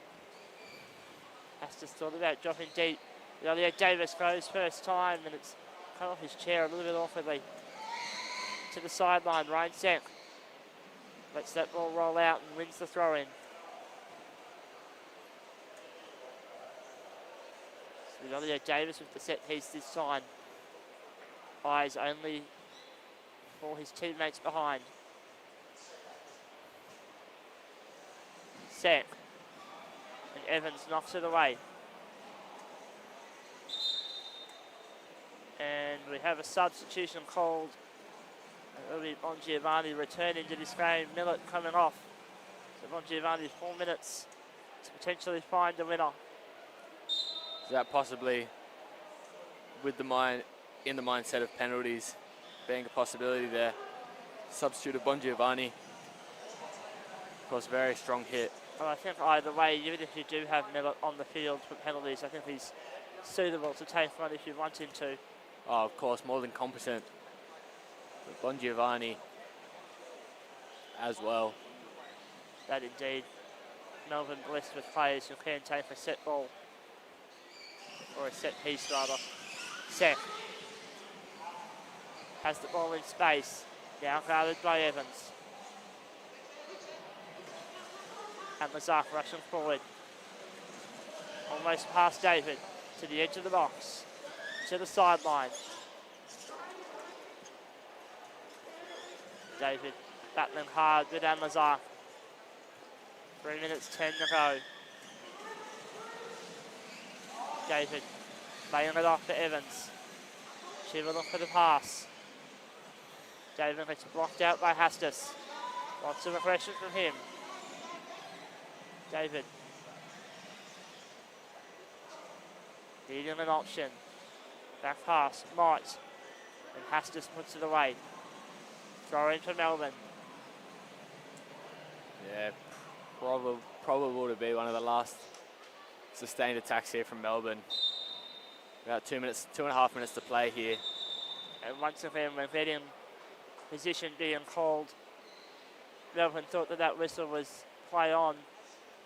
So Bongiovanni has turned it into the net, but it will not be a goal. This has taken a good 20-30 seconds off the clock. Power chair football, we don't have stoppages in power chair.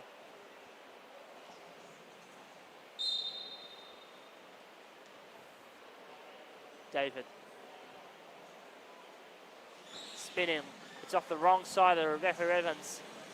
And Mott will collect it and knocks it away for the throw-in. Inside the final two.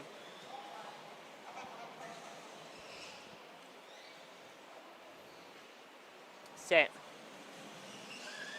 And Lazar. Now for Mott. Sam chooses not to spin. I think his chair might be slowing down. Yeah, I believe overheating been a massive problem this week. Surprising All chairs. It is surprising that the overheating was coming in now, given that this is possibly the coolest day that we've had this week. I don't think the intensity of this game has been particularly high. Olio Davis forward. Battling with Mott. Needs a good back pass here. Runs it at the line himself. Mott trying to clear it. Set, battling Evans. And there's a foul given. It's a direct free kick near the edge of the box. Begin to wonder who's going to take this one. Looks to be Anlazak here. Big faith on Shannon Anlazak. I've been requested to give Newcastle the commentator's curse. I don't know if I can command something like that. Anlazak looking to go through and can't find his teammate. Seth and Bongiovanni flips away a throw-in. Still life for Newcastle.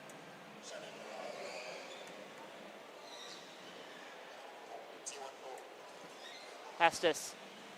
Seth trapping. Looking for Anlazak. Beck Evans can run. But there's no time. And so this match will end 0-0. 40 minutes unable to separate these two sides. And it sounds like we are going to go to extra time. Yes. Yeah, calls them have a drink and go to extra time. We will take a very quick break and come back to you at the start of extra time.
Well, back live here in the third place playoff. Scores level at the end of 40 minutes. No goals, Newcastle or Melbourne. So we will go to extra time. 5 minutes each way. And if they can't be split still, we will go to penalties. No changes from either bench during the break. I believe, when was Millett taken off in between that? No, Millett was taken off with about 5 to go. I recall now. Now something, a little story to keep our eyes on during this extra time. Ryan Sech's chair severely overheating. We saw him have that chance to go for a spin and he chose not to. David looking for a touch finder and only finds the byline. But if Ryan Sech's chair is overheating, very strong chance that a lot of players are having the same problem. Yeah, definitely. It's a bit of field position here. Such a short half isn't even a bad thing here. It's Newcastle. Well, yeah, Davis trying to find the net itself. Hastis, Seth, David, Bongiovanni winding up. Evans, Bongiovanni again, miss hit. Hastis collecting. Brian Seth blindsided. David, that's very aggressive and will get whistle. Yeah, just to follow up the point, it's been a very long, exhausting tournament. And yeah, we are starting to see a little bit of fatigue setting in both players and equipment. Brian Seth just having some adjustments made after that very big collision. Yeah, the 11th match played for both of these sides. A lot of minutes. Especially in just the span of 5 days. Yes.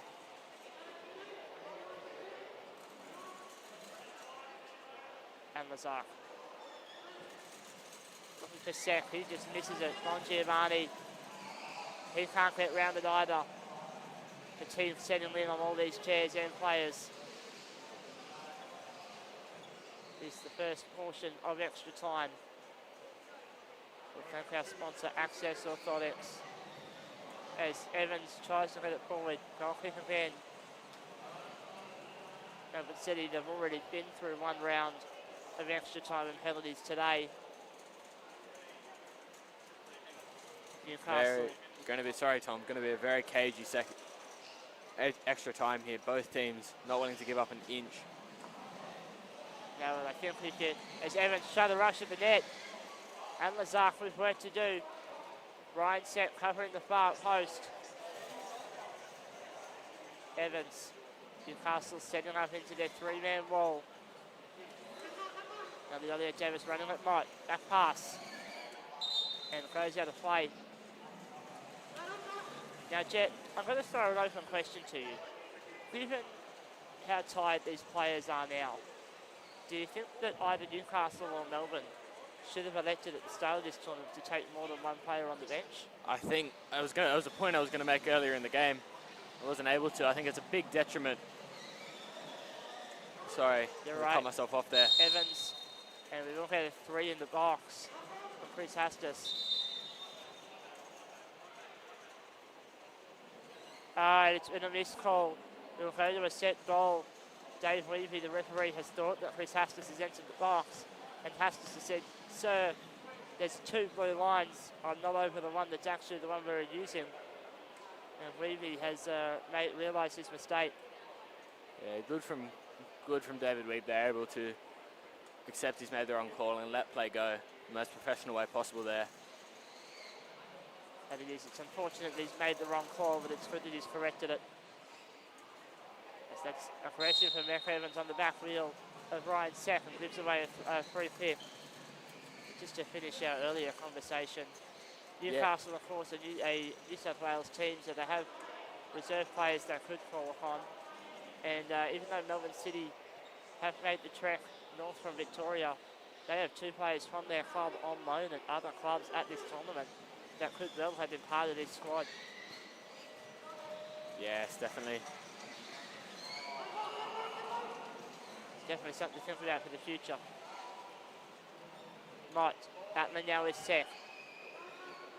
Pace has come out of this game as chairs start to struggle. Sek, nearly an opportunity. Leolia Davis can't put it in reverse fast enough.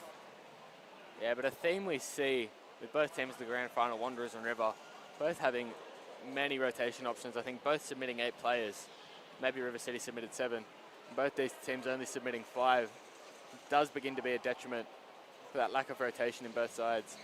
And even if the players aren't the same calibre of your senior squad as a 2-on-1 violation against Newcastle, even if they're not the same calibre of player, you can use them throughout the week. You're not going to be playing grand final level football every match over the course of a tournament. Of course, Tom. It's a thing these teams maybe needed to realise a bit sooner. As we are at half time of this extra time, we will swap over and continue. I don't know, something for teams to think about next year. Yeah, definitely. This grueling tournament format.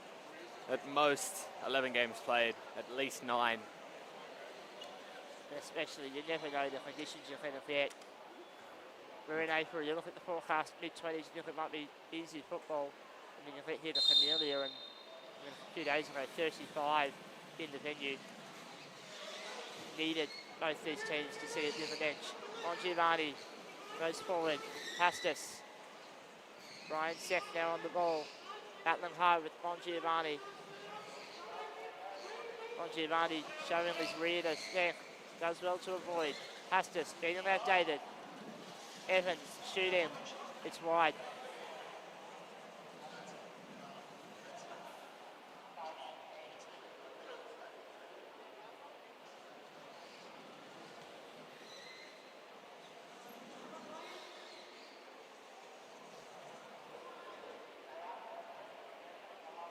And Lazar.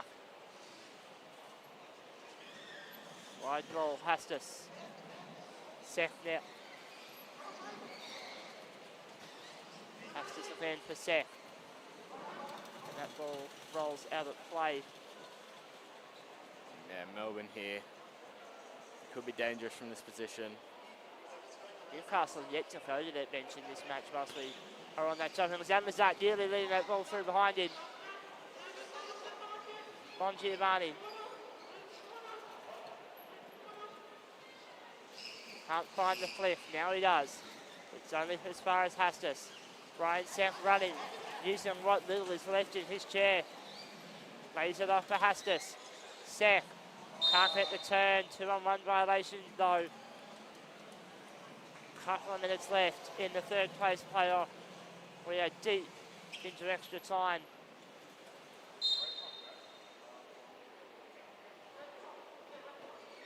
Seth. Hastis, it's wide. Very unhappy with himself, Hastis there, as he should be. Very, very good chance there. Although it was under pressure, has veered that one wide.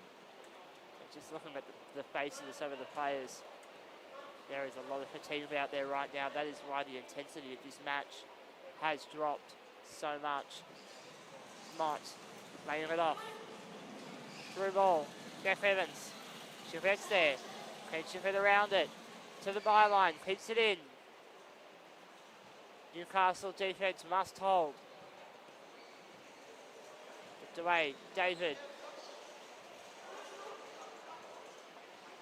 Trying to get his way through Ryan Seth. That ball's still rolling to the opposite sideline. David aggressive on the back wheel. We're playing on. David attempted shot wide.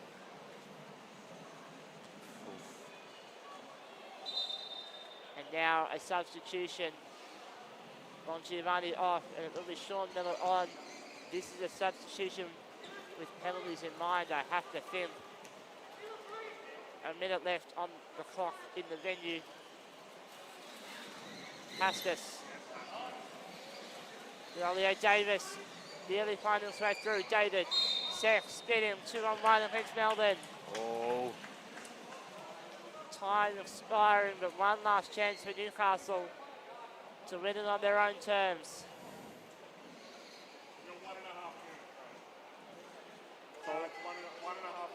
There's an extra minute on the clock, so we will not know how long it is after time expires. Seth, Hastis, Ollie Davis, 2-on-1.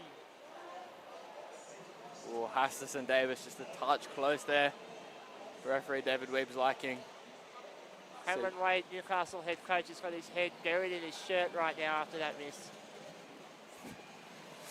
That he does, Tom, that he does. It's in one of those games, I think both these teams, when they realised they weren't going to be in the final, the intensity not as high. Big chance for the other, Davis score! No, he can't, great save!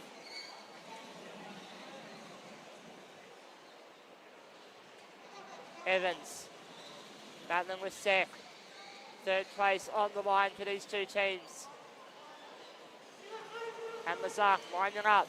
Chooses not to. Now wide. Hastis. It's a bit of a wild ball. We're playing on. Evans out of play.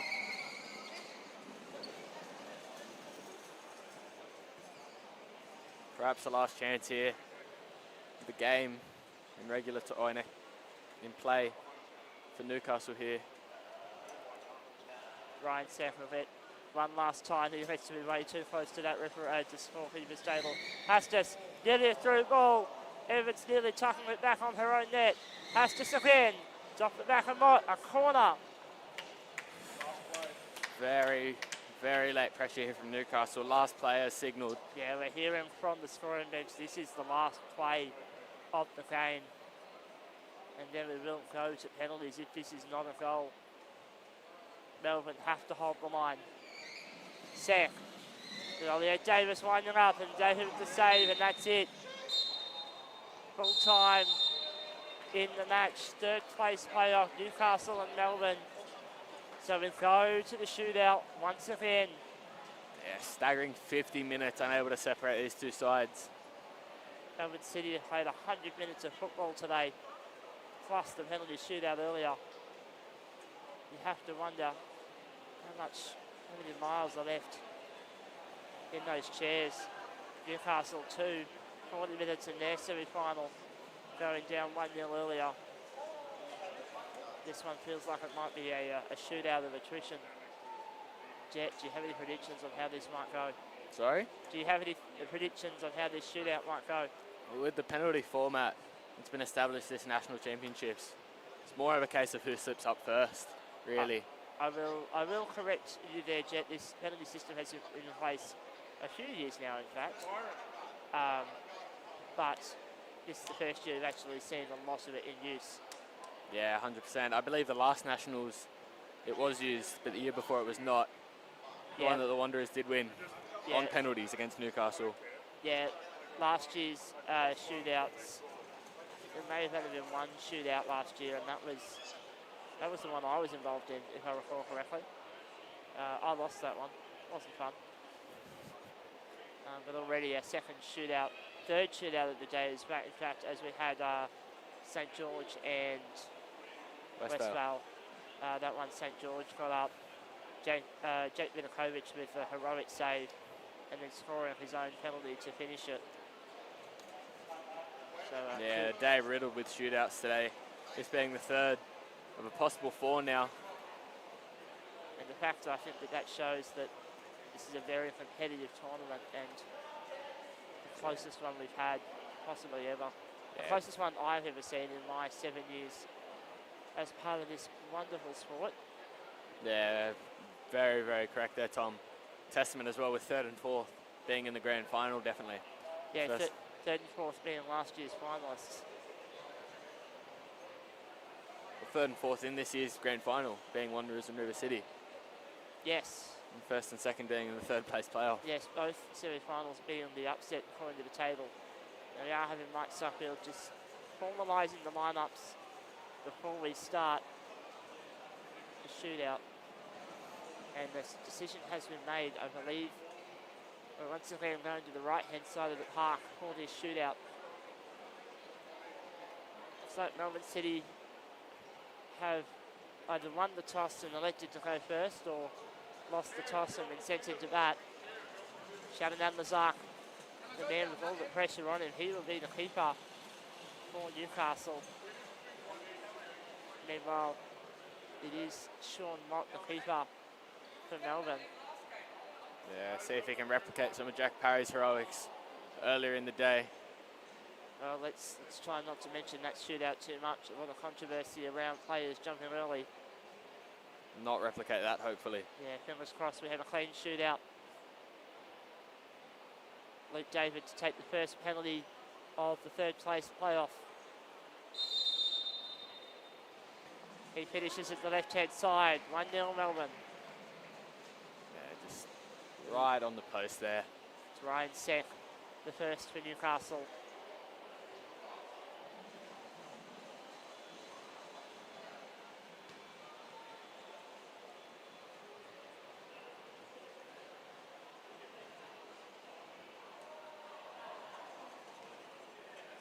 Sean Mott just being explained the rules. He was part of the shootout earlier. He shouldn't have forgotten too many of them. Ryan Sek finishes 1-1.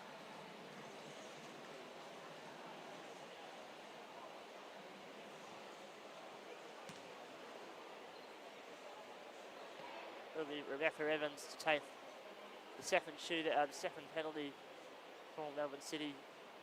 She's looking to the right post. Gets it.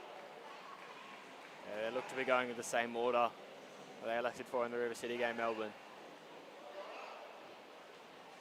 That does sound about right. Did Millett get a run in the last shootout, or was it Santo? I believe it was Bongiovanni. So no use of change. So now Shannon Amazart, the goalkeeper for Newcastle, will go second. A lot of faith in him. Fans of the outdoor game will be surprised, but this is covered in power chair. And Amazart finishes 2-2. Yeah, well taken from him. Good attempt from Mott as well. Just unable to get there. And Now Sean Miller creeping forward down the line. He will be the next for Melbourne.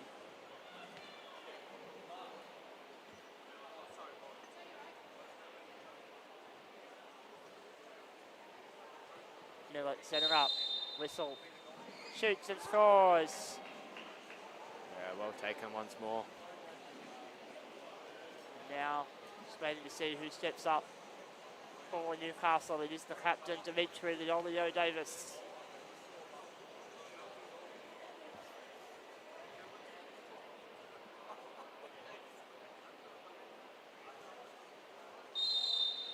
All eyes on this penalty.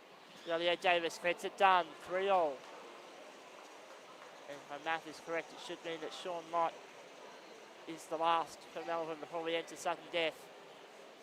And I think it will be Chris Hastis for Newcastle. Sean Mott though, waiting for the whistle to be blown. Mott steps up and finds space. And now the pressure on Chris Hastis. And Lazak within centimetres of that one. If Hastis misses this, the game is over. If not, we'll go to sudden death.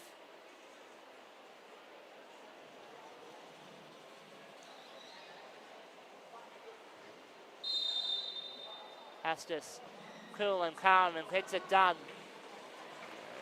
No worry there from Hastis. And so sudden death has begun. Luke David, shot number 5. Second lap of these two teams. He's elected right post and finishes. Ryan Seck.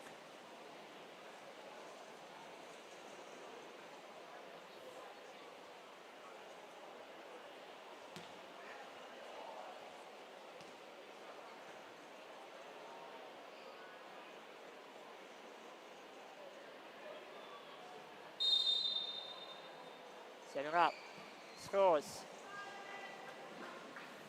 5 penalties for both teams, 5 goals.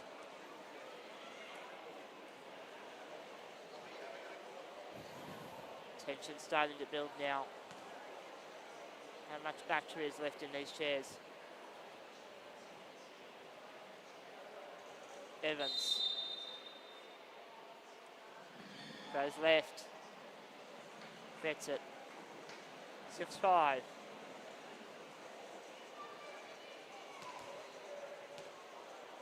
Of course, stick with us. We're only 20 minutes away from the grand final. Western Sydney Wanderers, River City.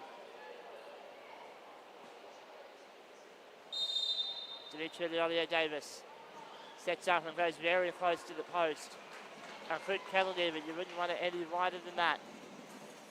Very, very well aimed there from Leolio Davis. You could see from the commentary box exactly where it was going to go. Yeah, that ball directly in line between us, the penalty spot, and the post. Sean Mellett now, shot number 7 for Melbourne City. And gets it. And the score is 6-7.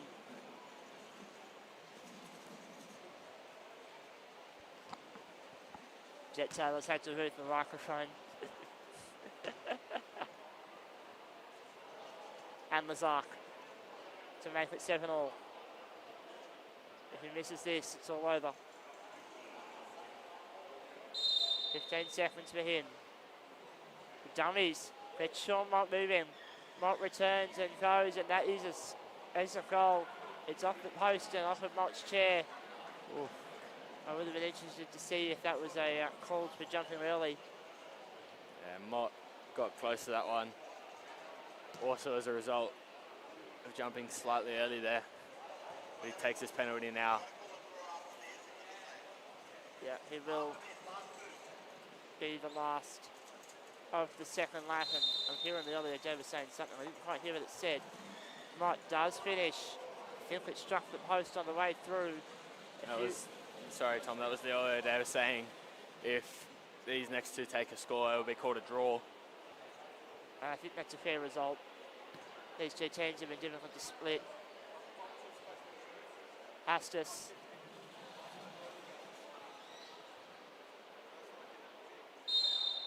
to make it able and finishes. And I believe that that is going to be all we need to see. These two teams cannot be split. And so this game has been called a draw. Both teams will finish the tournament in third place. I think a result they'll both be happy with. Unfortunately for both of them, they lost their semis, but third place will do nicely for them. Yeah, podium shared there. Very, very, very even game. Not enough ferries can justify. And I think both teams happy to call it there. Players fatigued, chairs running on empty. Well, thank you for joining us for this third place playoff. No conclusive result. So the bronze medal will be shared. We'll catch you in about 15 minutes time for the grand final. Western Sydney Wanderers and River City. But until then, farewell.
Are we doing the national anthem? No.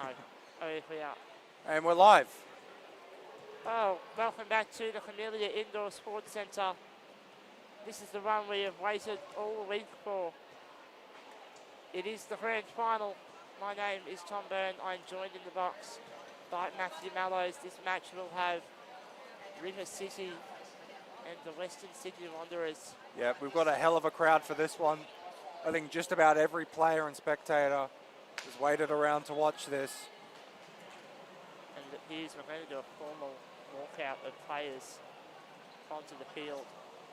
And looks like they're heading off to speed. Wait, what? That's the man. I think they're going to walk. Oh, I off think they're going to walk. off. I was going to say they would have done their speed testing already. Yeah. No, when I saw only two of Bit them. bit dumb for them to warm up and then. When I saw speed two of them testing. go, I was a bit concerned. But we will pad Looks like for we're time. getting a walk on, yeah. Yeah, we will pad for time as this occurs. Of course, this has been a fantastic tournament. 10 teams have entered. Standard of play has been nothing short of incredible. And Yeah. we may not have got the two teams we thought we'd get in the final. I don't think you can say that these two teams weren't amongst the Premier teams this week. I mean, the top four. I think everyone at the beginning of the tournament were more or less guessing that this would be a top. The top four would be as it was. There were a few surprises throughout the week where there might have been a team or two that could have snuck in. Sydney were close at one stage, so were Hills United. Yeah, you guys at Hills were. You guys were in with a day to go. Yeah, I think in the end we roughly got the top four that I think everyone was expecting. I mean, based on how the top four have played against each other throughout the week, may not have been the final we were expecting. Certainly not the one I was expecting. I was expecting Wanderers and Melbourne, personally. As now the players and officials do enter the field from the side of the arena. Of course, we must take a moment to thank our sponsor, Access Orthotics. Thank you so much for your support of this tournament. This tournament has been amazing. We've just got one game to go. Players do line up. Jack Parry, captain and goalkeeper today for River FC, leads his team in front of the Western Sydney Wanderers. Ben Pete, captain for Western Sydney in this one. I would imagine that very little changes to the lineups for these two teams. Andy Waite. I'm not sure the Wanderers have quite gotten the memo on what they were supposed to do after River went off, because they've just kind of blobbed. That they have. And now it has, what was his name? Andy Waite is the goalkeeper for Western Sydney. Riley Johnson will take a central position as he has throughout the week for the Wanderers. Captain America, as we've been calling him. For our officials, we have Ellie running the middle with Mark and Sansa on the sidelines and Dave as our fourth. An all Queensland refereeing team for this match between the one team from Queensland. I bet you swap sides here. Go on, Ben. Yeah, Ben has, I believe, chosen to swap sides. And that is straight out of the Tom Byrne playbook. Win the toss and swap sides. Ben's been doing that for years. I think we've copied him at this point. For River, it is the four that started the semi-final. Jack Parry in goals, Kevin Pelini in the middle, Tristan Peters and Mark Warren out wide. Steve Webb, Ben Pete, the winners for the Wanderers. We're set to go. Yep, looks like we're about to get underway through Cooper Pelini. Within the next hour, we hope we will see a winner. Not if it goes to pens.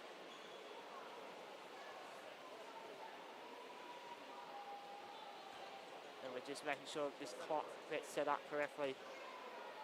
Waiting on the whistle.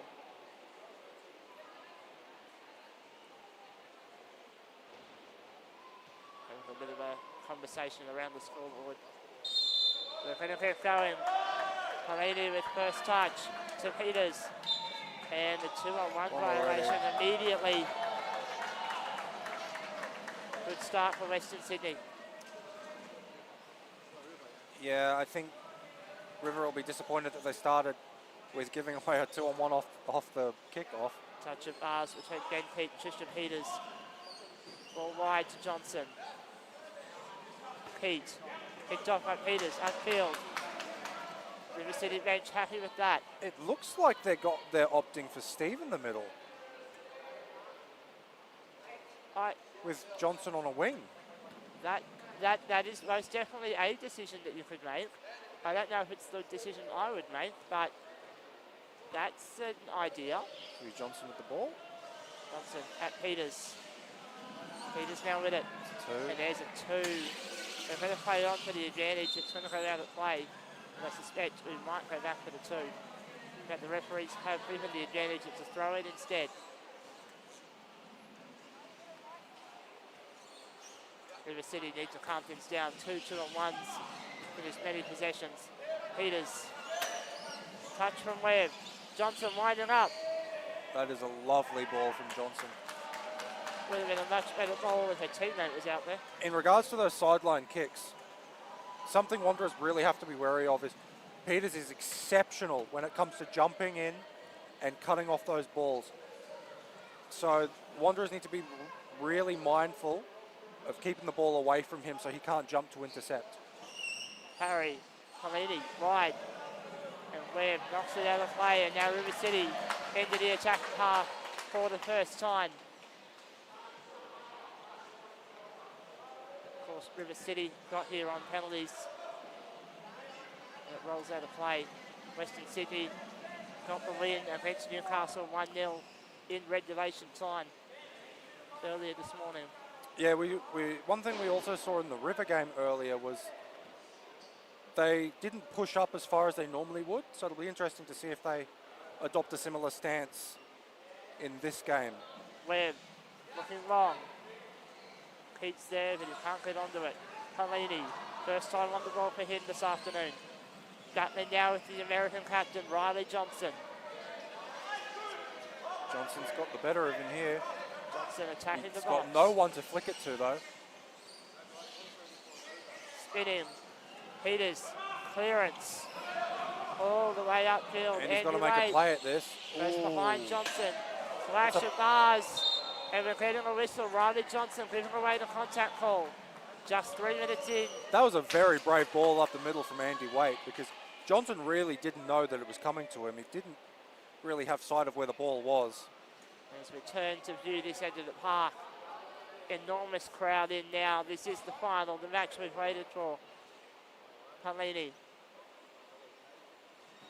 Towards Peters in traffic. Finds his way through. Shoot Oh! it! It's on the line. The referee says no. Riley Johnson clearing it out. Battling with Peters. There's contact. Play on. Whistle. Western Sydney will get the call for contact. That was very close. Johnson was not awake to a shot on the near post there. Gets there just in the nick of time to wedge the ball between the post and his front guard to stop that from rolling over the line. Webb. Johnson. Palini. Peters now. Winding up again. Johnson. Looking for Keith. He chooses to run. Battling with Palini. Out of play. River City get it. Going early. Too early in fact. It goes out of play. Yeah, I think River just need to calm down a little bit. Their game plan's working so far, but they can't let Wanderers get any kind of ascendancy here. As Peters puts that ball out of play, I think whatever this diagonal ball that the Wanderers are trying to do, not working. Ben Peters, the option, has not ended with many touches so far. Warren, Webb. Let's do the battle. Warren, quick pass, that's not the right idea. It's worked out in the end, and a 2 driven away by the Wanderers. But Warren needed to be careful with that back pass to his teammates. Very nearly an own goal. Yeah, Webb there apologising to Keith. Peters rotating. He's on the same side as Palini. Everyone being shepherded to the near touchline. Keith spinning out of play.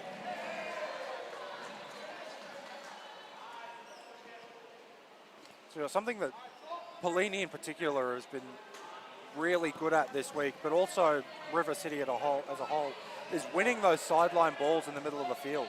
They're really, really good at working that ball onto their guard and just driving it out and winning that ball. Meanwhile, in that passage of play, the claims of back wheel by Cooper Pellini, waved away by the referee. Johnson with it now. He's making a great run up the sideline here. That is Pellini and Parry, and Pellini's going to run it out. Corner. First good opportunity for Western Sydney. First corner of the game. First corner of the game indeed. And just like that, 5.5 minutes already gone in the grand final. Webb looking for Johnson at the near post. Oh, the gap was there. The gap was there. I didn't get a good size of it. Second corner in a row. Unfortunately, it's a bit hard to try and see the post when all you can see is Ben Keat. Yeah, Jack just jumped a fraction too early. Webb. And That one's a lot Johnson flatter. almost put it behind him. Yeah, that one was a lot flatter. Pellini charging. Referee thought about a whistle. Johnson through. Only Good Parry to advantage. lead. Parry showing too much at the front. Johnson could have had a swing. We are playing on. No goals yet. Back pass for Webb. Winding up. Where's Ben? Well, we found Ben. He wasn't where he should have been. And Yeah, now River he City wasn't clearance. really aware of that cross from Steve whatsoever there. He really needs to make sure he can see that ball. So looks like Steve's going to take to Johnson, who's moving down into the corner. Also, the crowd No. very fiery here. I heard something on the lines of only goals from Australians count. I don't know who it was from. Whatever it was, some probably banter from the crowd. Harry. Does that mean it doesn't count if Pellini scores? I mean, it's a good shout too. As that's a big hit from Peters. No whistle either way. Yeah, I think they've deemed guard on guard there, As which Webb, I'm okay huge with. dangerous spin on Peters. Still no whistle.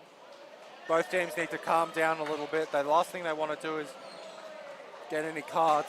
Well, as there's more contact, Peters and Johnson. The easiest way to lose a final is to have a player sent off in the first half. Webb, Johnson and Peters battling really hard now. 2-on-1. Yep. Webb just didn't back out quite fast enough there. He really needed to come straight central the moment he hit that ball into Johnson. So Johnson had space down the wing. Tristan Peters has very much lifted in this match. Pellini looking for Warren. Johnson cuts it off. Johnson with Pellini. And now Pellini running forward. Eyes on Ben Pete. Tries to get it around the rear of his chair. Now the other side. Peters. Pellini opening up. Wide Oh, good ball. Warren. Up the ball forward. Peters gets there first. It's off of Webb. 2-on-1. And there's the two. Full call by River City. You can hear the crowd are happy with that. And you'll hear as this match goes on, I reckon Coach Brando is going to get quite a lot more vocal. If there's a goal from either team, I think the stadium roof's going to blow off. It might make the place a bit cooler for the next people in this building. It's been Let's hope so. incredible temperatures in here this week. Pellini, Warren, it's off the back wheel, second chance. Oh. Spins the other way and Warren just could not see where that ball was. Johnson, forward. Yeah, the far post was open there, and Johnson jumped and saw it go the wrong way. I mean, I think the miss hit from Warren put Johnson off. And now Oh. collision, Johnson, this might get ugly. Oh. He's already argued with the referee that it's a call against Tristan Peters. Yeah, it looks like Tristram's getting a warning there.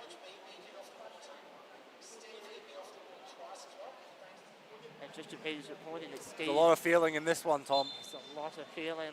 as we are about to move into the final 10 minutes of the first half. Feels like this game's been going for an age, Well, despite the high intensity. no cards yet, but we might not be far away. That's off the back triangle of Warren. Ben needs to be really careful with his spacing with Johnson here.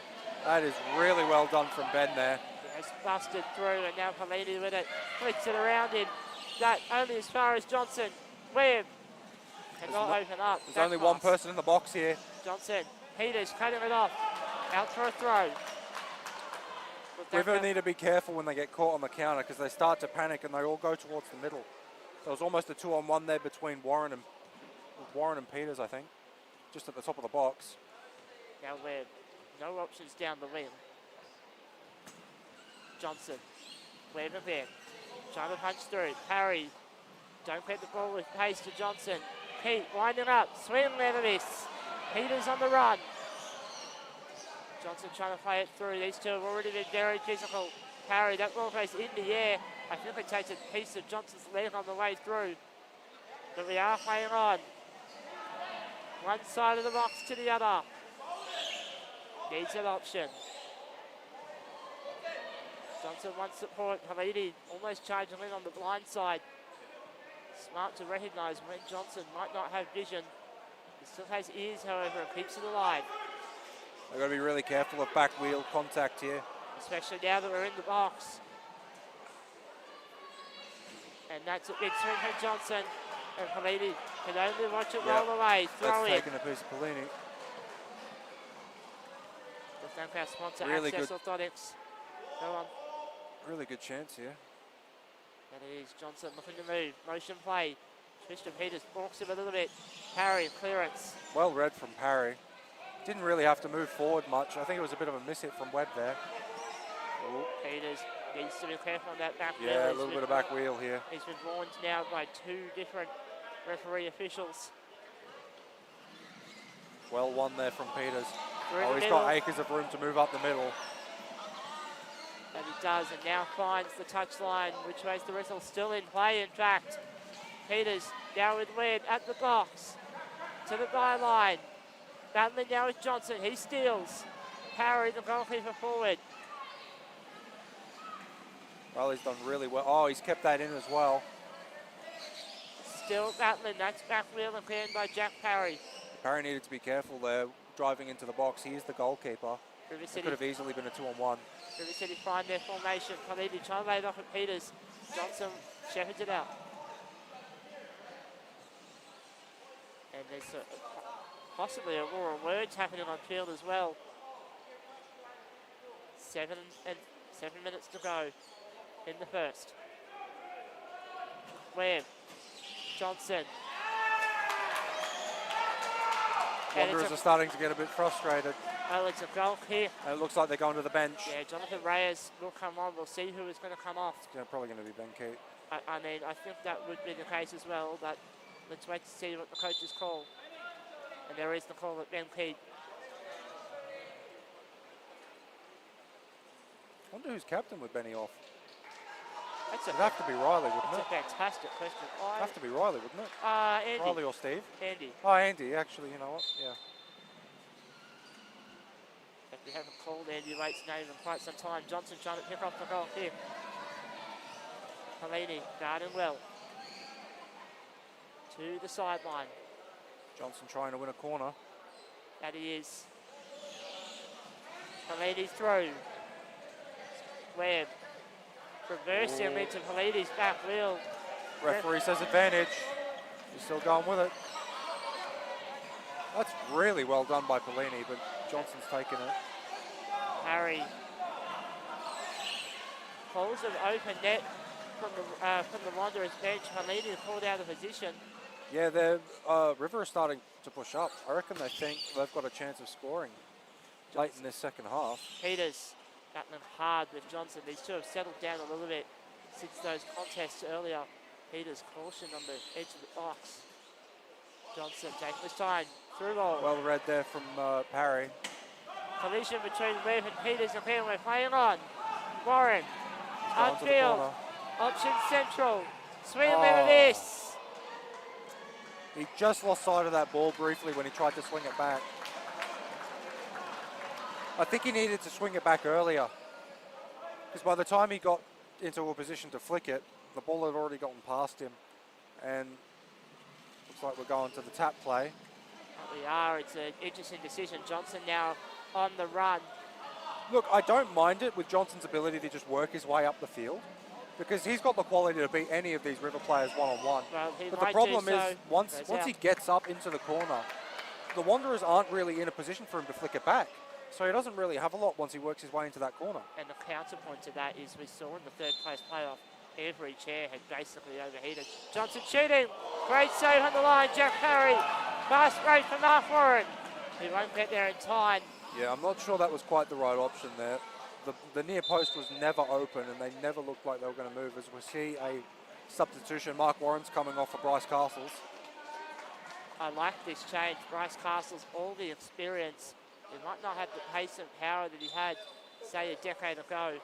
Oh, but his accurate touches on the ball is what they're going to be after. And that's exactly the point I was about to make.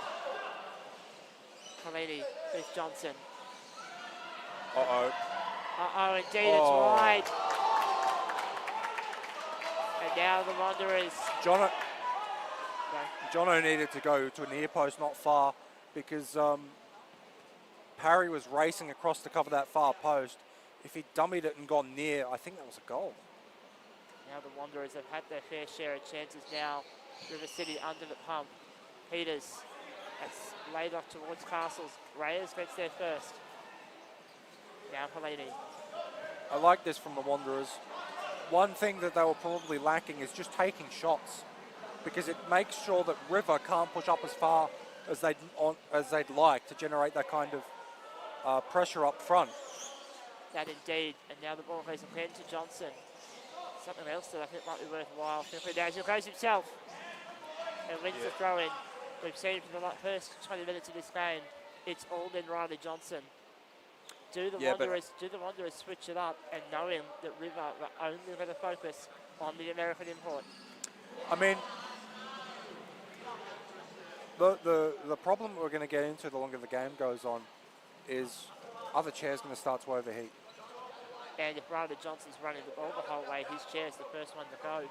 I think I heard the other day his chair manufactured number 10. The 10th strike force ever made. All the way back in 2012. Something to keep an eye on as this game goes on. As he tries to pass through. That means we've got essentially a... Whoa! Deep collision! Tristan Peters could be in trouble here. In fact, it's they've given it the other way. Against Riley Johnson. They've given it the other way. So it helps if I can read the referee. That's my fault calling that wrong. Big flashpoint here. I'd love to know what the initial contact was there, because there was a couple of different clangs, but the only one I saw was Tristram into Riley. But I think the first contact might have been Riley and whoever was defending in the box. So I think that's been the first one, but then the Peters one has come afterwards. Either way, this game, and Johnson sharing some words to Tristan Peters. Didn't hear what they were. So moving into the last 2 minutes. As once again, rolling it for Johnson. Past Castles. Not past Peters, however. Out of play, River City with it. And you'll hear the shouts of Coach Brando. I think mentally, River are really starting to get on top here. Well, ever since that flashpoint a minute ago, Lady lots of dummies. Needs to get this option right. You can go into the lead with you can go into the break for the lead. Was it 3-1 the last time these two met, or 3-0? I think it was 3-1. I would need to check that. Well, he needs to be careful with that back wheel contact. Lady just checking with it all the way back. Tries to keep it in. Puts the ball back to Johnson. Peters there first. Appeals for 3 in the box. Can it be given? That's a 2, I think. 2, in fact. Yeah, Peters didn't really need to be there, top of the box. Pelini had it covered. And there's a discussion between Peters and the coaching staff for River City. What's going? Oh, they're going for a boom here, I think. This is not a boom, man. This is a run. 100% a run. Webb's going to hit it. Just shoot. Webb's going to hit it as hard as he can. Oh no, we're changing plans. Webb will run it at Johnson. Shooting, swing and a miss! And a deep breath from Riley Johnson. Not sure what that was. Tom, thoughts? The plan was Webb would run it at Johnson. He'd hit it full speed. almost a boom boom, not quite a boom boom. I think they just needed to shoot. I think they did too. I think they got a bit fancy. I mean, it was, oh wait, but it was 2-on-1. So they needed to find Jono. Yeah. Nonetheless, that's half time. And a game with a lot of fire in it. A lot of fire. Somehow we've had no players given a yellow card, let alone a red. Well, we've had a couple of players be warned. I think Tristram's on a warning. on a warning. I think either Johnson or Steve might have been on a warning as well. And yeah, Riley can't be far off. Nonetheless, Matt, any quick comments before we go to the break? I think River are playing the perfect game plan here. They just need to keep doing what they're doing. I'd love to see Johnson run the ball less and pass it more, because at the moment he's trying to do too much himself, and I just think that considering the temperature inside the stadium, by the time we get it to extra time, his chair's going to be cooked if he keeps going the way he's going. That it is. The temperature in here, it's not as intense as it was 2 or 3 days ago, but in the last half hour or so, it's just started creeping up. And it is only, what is it, nearly 3 o'clock. Still got a few daylight hours left here in the west of Sydney. So it will still be another couple of degrees outside. Multiply that in here, it's going to be hot. It's going to get real hot. But we'll take a quick break and we'll catch you on the other side. Western Sydney 0, River City 0.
back live at the Camellia Indoor Sports Centre. Second half in the grand final. No goals in the first half. My name is Tom Byrne, Matt Mallows with me, and Matt, River City in front of the bench. Yep, they've brought Bryce Castles off to put Zach Burley on. Meanwhile, Wanderers no change so far. Be interesting to see if they go to their bench at all, the Wanderers, as we see good early opportunity here. And he's mishit that. Yeah, Webb for the piece of Burley. Oh, I'll tell you what, did Burley get a piece of that? He has. He has. I think he hit it as the ball was rolling out, hit his side of his chair before If I he was went for the Burley spin. there, I would have let it go out. No, I think it touched him before he went for the spin. Webb. It's Parry and Pelini in the wall. Oh, Webb goes in front. beautifully read. Peters, long ball. Andy Waite, clearance. Oh, that's brave. Burley, Peters in space. Petty open up. Shot. Oh, he It's off almost at found Johnson. Burley. And Reyes tries to keeps kick it that in. ball in. Gets Laying it. it off again.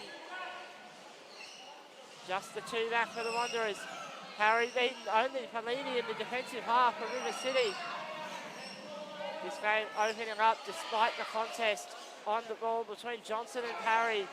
Yeah, it looks like both teams want to start aggressive and try and get some kind of ascendancy going. Alternatively, had they decided, let's play physical with Riley and see if we can get him in the book as Parry knocks the ball out of play. That's really nicely worked from Jono to get it to brush the front of Parry's chair on the way out.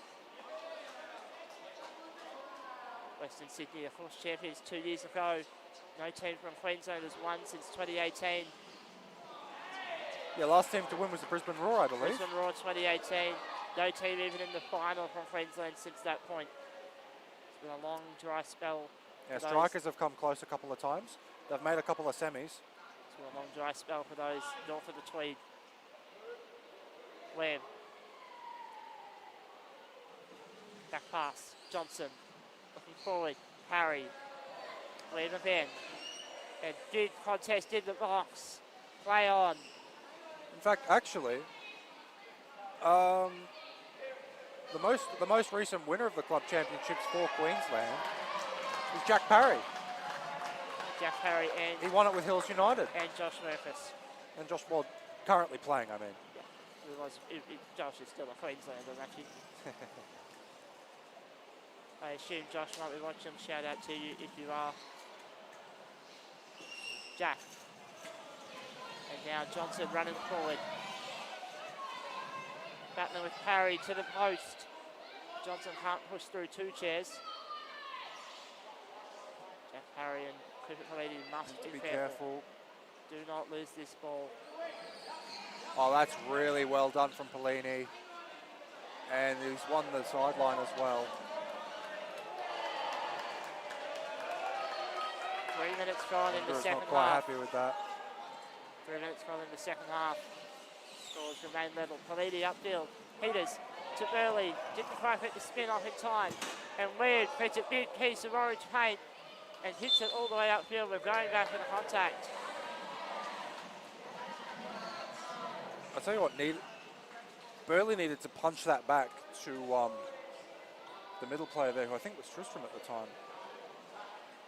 That's all right. Down Pelini. Peters in the left corner. Webb needs to be careful. He's very close to the box. That he is. Peters back pass too heavy. Harry's there. Pelini nearly a two. Is a two. Yeah, a bit of a miscommunication there between Parry and Pelini.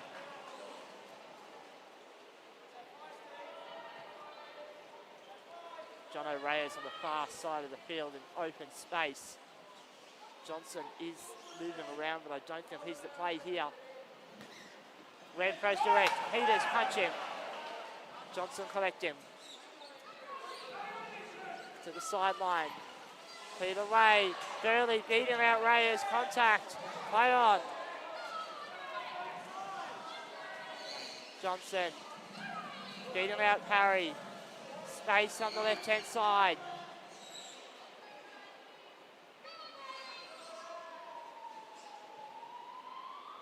Now Parry and Peters keep him away from Riley Johnson. Calls from the Wanderers bench for Steve to rotate. He stayed pretty stationary. Harry now finally gets it. Gets it to halfway. I will say, I think Wanderers need to try something a little different with their set pieces in the middle of the park because Tristram's reading it. They're too telegraphed, especially from Steve. Webb. Johnson tries to go to front, off the wall. Trying to go Johnson's through. got no one to pass to in the middle. Webb's too far away. Tristram's cut it out too well. I reckon Johnson's going to try direct in a moment. Dummies. Daly does go. Parry reads it well. Clearance. Webb to Johnson again. Webb once more. Johnson, wrong side of him. And a 2-on-1 violation. River City can go forward. 15 to go in the grand final. It's been a hell of a game so far. Parry, contact Johnson and Burley. They're playing on. Steve did well to back out there and Burley avoid the two. aggressive on the back wheel. Yeah, they're starting to get very aggressive between these two teams. As you'd expect in the final, Johnson space behind Polini. Can't beat Parry this time. Yeah, Parry's done very well to recover there. He needs to not go outside the box though. That's going to be a goal kick. River City bench happy with that.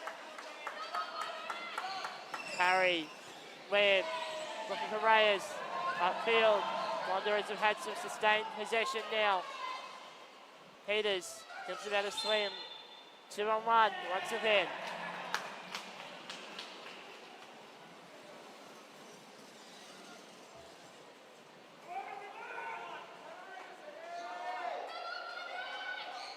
Jack Parry, dummies. This hit. Peters there first. Reyes ran away from the ball. Webb, Peters. Isn't Peters playing fantastic at the moment? And he has Whoa. it. That's the Guard commentator's on guard. curse. He is guard on guard. In fact, between the River City defenders, we're playing on. Tries to lay it off at Peters. Can't do that. Johnson winding up.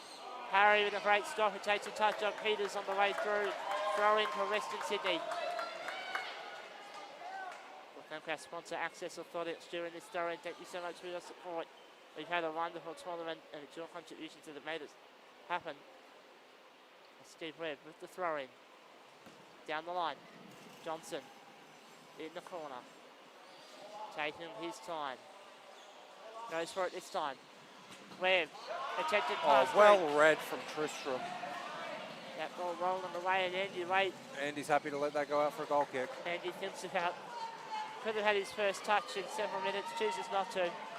He'll get it from the goal kick instead. River haven't seen much of this end of the court in the last, well, basically since the half kicked off. That indeed. Now, Ryder Johnson has received instructions from the bench. I'm not sure what they were, but Yeah, perhaps that might be the difference in this game. Johnson running all the way up the field. River City defense sitting back, waiting for him. Reyes, Peters doing all the work at the front of the field. Johnson at the box. Polini, don't show him too much of the post. Parry trying to turn. Johnson aggressive. Peters needs to be careful top of the box. Him and Polini are very close together. And I think all players need to be careful that the contact doesn't end in whistle. We're getting close to that point once again. Johnson trying to get this ball forward. It's been all him. Going for that Needs post. to roll. Polini through. Coming now is Steve Webb. No advantage. No advantage. River City can go forward.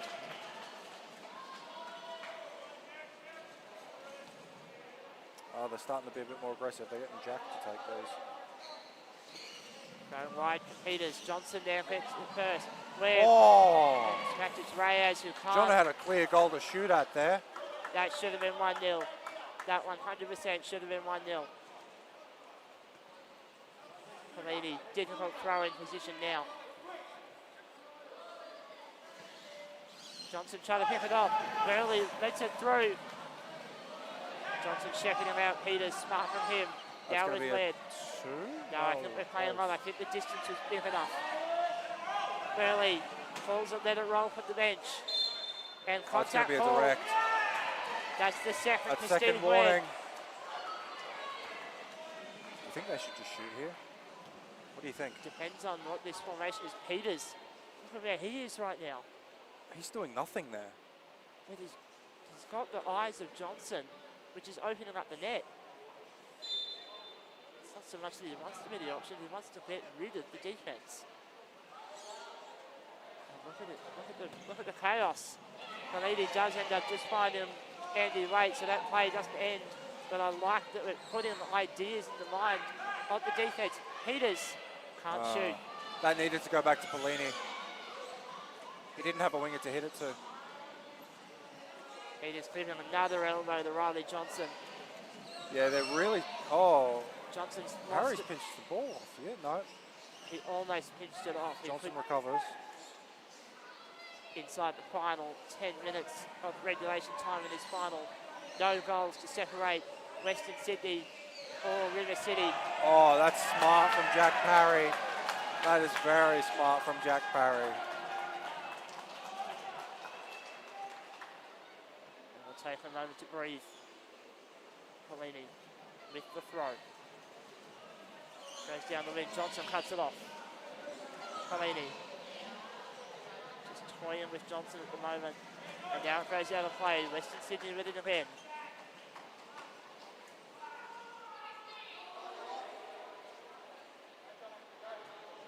Webb. Burley. I think it touched Johnson last.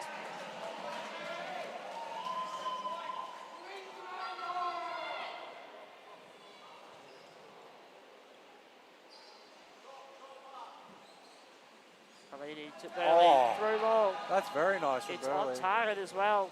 Eddie Wade with a stop. Johnson battling with Burley. Burley's beaten. Who's next? It's Pelini Cooper Pelini. engages.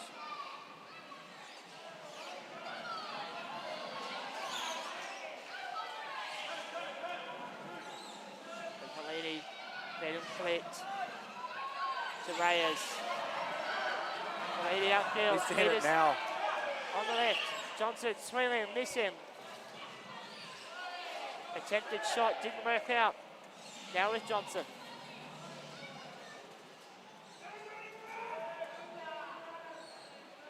And the crowd's starting to lift as well. 7.5 in the grand final. Out at play, River City will get it in difficult position.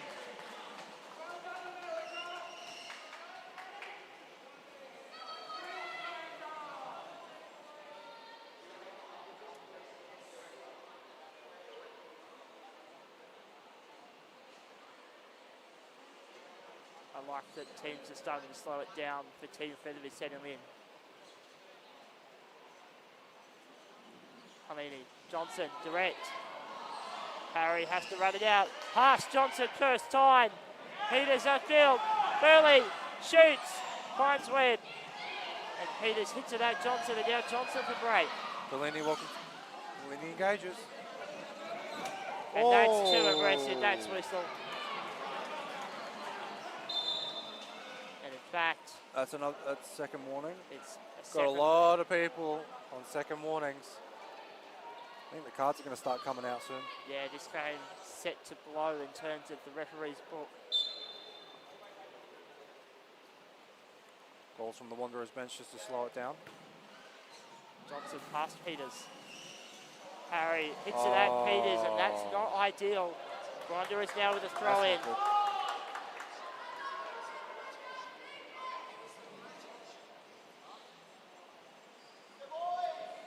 6 minutes left. Extra time on the horizon. Webb, direct. Harry steadying it up. Webb trying to run across the front of the box. Oh, that's a bit of contact. I think it's bar on bar. Peters and Johnson. All the way to the edge of the box. Johnson just nips Peters, but no harm, no foul. That's a bit more noise I'm hearing in the background. I think that's someone getting their guard off their chair. That was what I realised. Harry, looking for Burley. Webb cuts it off, out of play. It is a great touch finder though. got Bailey Abra coming on here. Yeah, Bailey Abra will be subbed Abra, on sorry. for Zach Burley. Bailey just getting his hand right on that controller. He's got 5 minutes. Can he find the goal in the final? Upfield, Johnson shooting. Past Peters, Harry clearing. Johnson again. Webb. Harry. That's brave from Parry. Peters now has to chase. Touches with Johnson again. It's a light. Rather nearly reversing into Tristan Peters. Aggressive on the ball, and that's called against Tristram. He's on a second warning. Was this the third? No, that's the second. I thought he already had a second. So I thought he already had a second warning. So did I. Nonetheless, 4 minutes 18. Direct free kick. It's not quite in a good enough position to just have a straight shot. It is if you leave the posts, if you leave Let's space like see this. what they're going to cook up here. Well, Helene is not the goalkeeper. It's Parry. Johnson goes direct and just hits the wall. Does it up the second time effort. Lining up. Webb misses! Oh, that was a really good opportunity there. Wanderers bench happy with the chance nonetheless. Into the final 5 minutes here, Tom. We're into the final 4 minutes even. Or 4 actually, yeah. Parry dummies once, goes the second time. Peters. Jono's open. Jono is open, that's the target. Can he shoot? Johnson, great defense. Johnson still trying to push it through. The sliding defensive River holding them out for now.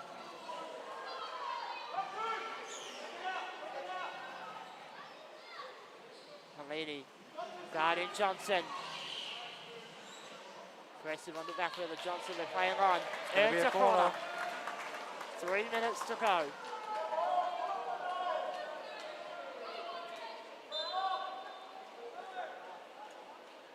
Steve Webb at Johnson. Dummies. Reyes the post. misses. Webb keeping alive. The far post there from Jono was open. Both defenders jumped from that post. Oh, that's back wheel. Let's be careful. Well, just for the record, we've had 2 now from Jono Reyes that probably should have been goals. 2.5 to go. Another corner. Pressure building on River City. Webb, Johnson, spinning, missing. Avra can lead past break. It's going to go wide. Andy Wade has gone for it. Avra nearly clearing a shot. And it's that was a very brave ball from Andy. There was no one in his goal box if he'd hit it any harder. And Abra was positioned right. That's the pressure that finals football can do with you. It's been 38 minutes in this game. Back in play. Peters shepherding off Johnson. Now Final Avra. 2 minutes. Avra battling with Johnson. Johnson wins. All the way forward to the edge of the box. At Parry. Fantastic work to avoid the rear wheel. Johnson shooting. Parry with a stop. Another throw in on the far touchline. Maybe about 90 seconds.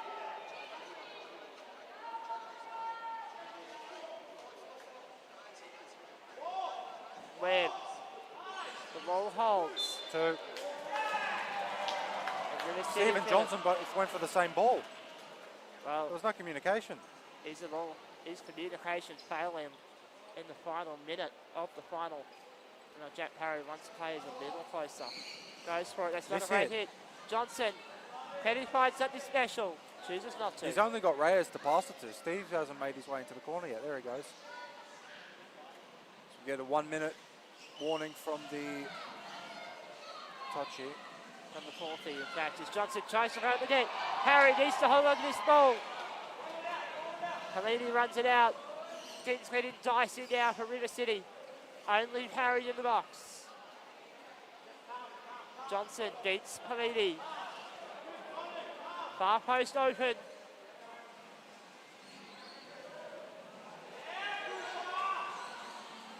Don't go back across the box, Pelini. That's dangerous. Needs options. Now Reyes will take over. Can he be the hero for the Wanderers? Not this time. Jono and Steve are very close. That's going to be a 2. Has to be a 2-on-1. We're playing a lot of advantage. Good advantage. Johnson with Peters. Time nearly expiring in the final. Ball out of play. River City slow it down. They can earn an extra 10 to try and find their way through. Robbie to guard on guard off the ball. I think both players apologising there. Oh, what a touch finder that is. Oh, that's almost on target. And there's full time. So 40 minutes could not separate the two best teams in the country. We're going to leave him an extra 10 to try and find the winner. Matt Mellows, any thoughts? I think the longer the game went on, the more frazzled Wanderers looked.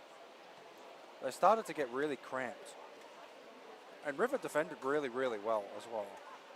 Like, the Wanderers had opportunities, a lot of opportunities. I mean, it was very rare that the ball would leave River's half. So that's something River need to fix up. But the Wanderers just need to keep their spacing. At times, all 3 of their players have been on one side of the field. And you're never going to get any quality opportunities up front when you've got, when you're so cramped. So that's something they need to fix. Whether they go to the bench to do that or continue with the same lineup. I have a feeling River might go to their bench. It looks like Mark Warren might be ready to come back on. I like that change. The other A hell of a game so far. Has been the other thing worth noting. I mentioned this at half-time. Temperature's still coming up. It's getting hotter in here. These chairs are going to start to struggle. Although I am glad I decided not to wear shorts today. It is a bit cooler. Oh yeah, that's right. I don't see your knees anymore, Matthew. It happens. You did bless the world with them for 2 or 3 days. Well, I came in my jumper today. It was cold when I left the house. It was like 14 degrees. I think it was 15 when I arrived here this morning. Sun's nice though. All right. 10 more minutes for these two teams. We'll have 5 minutes. We'll swap ends. We'll go again. And if we still can't be separated, we go to pens. And we both know what that looks like. River City have already been here through all one. evening. River City have already been here once in the shootout today. Yep, we unfortunately could not get a winner out of the shootout for the 3rd place playoff. Yeah, Captains of both teams happy to just call it a draw. Yeah, we got through about 7 each, and then Dimitri, I think both just said, what are we doing here? It's like Wanderers won the toss. Once again, it could be the Tom Byrne playbook, it could be the Ben Keat playbook. We'll work that out later on. River City will have first possession. 5 minutes. A quick change of ends, 5 minutes more.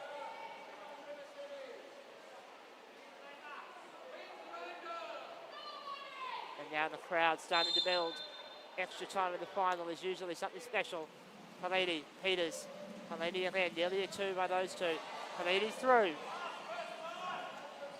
Good early pressure. Calls from the bench at Haas first time. Oh, they did bring Mike Warren back on as well. Yeah, Palidi must have heard the calls from the bench. Johnson and Palidi to the sideline. Palidi winning out this contest. Has Johnson's chair reached critical point? How much is left? On strike force number 10. All the way to the byline now for the Wanderers. Great stuff by Johnson to get it up there.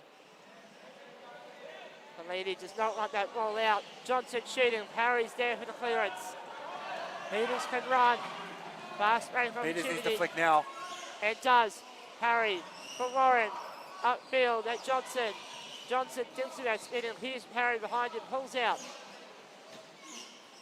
River are playing a lot less higher up. They've got Polini sitting at the back whenever Parry makes his runs, rather than Polini trying to come up front, add a bit more depth. And I think that's the first time we've seen back wheel called in the manner that we have just then.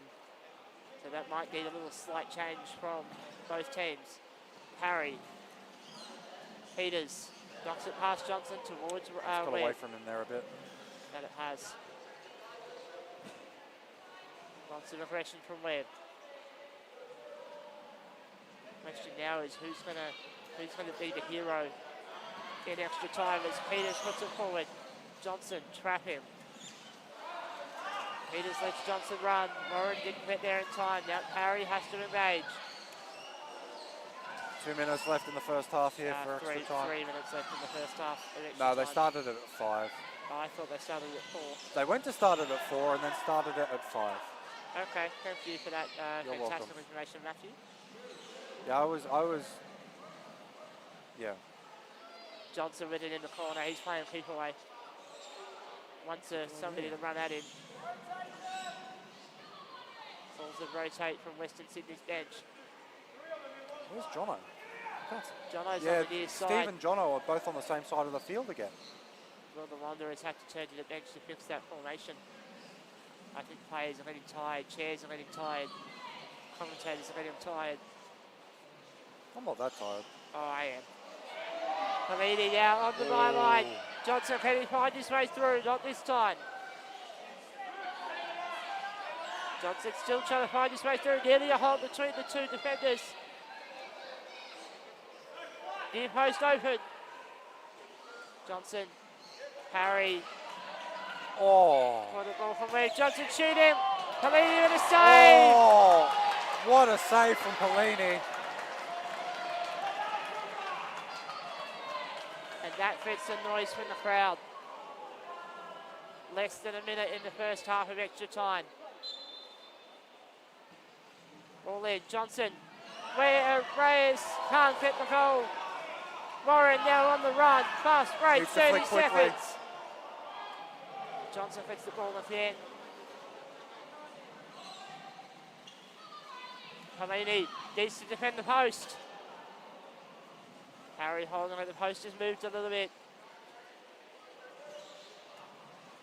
Hayes, fantastic clearance. Appeals for 2. Oh, that's Not brave. headed. That is very brave. Parry forward. Whoa, almost killed the cameraman. Yeah, Mark Warren. Oh, I mean, the cameraman taking the risk of being that close. Reyes shooting. Pelini with a stop. The game's really starting to open up now. Timer has hit 0. We're at the discretion of the referee. Pelini forward.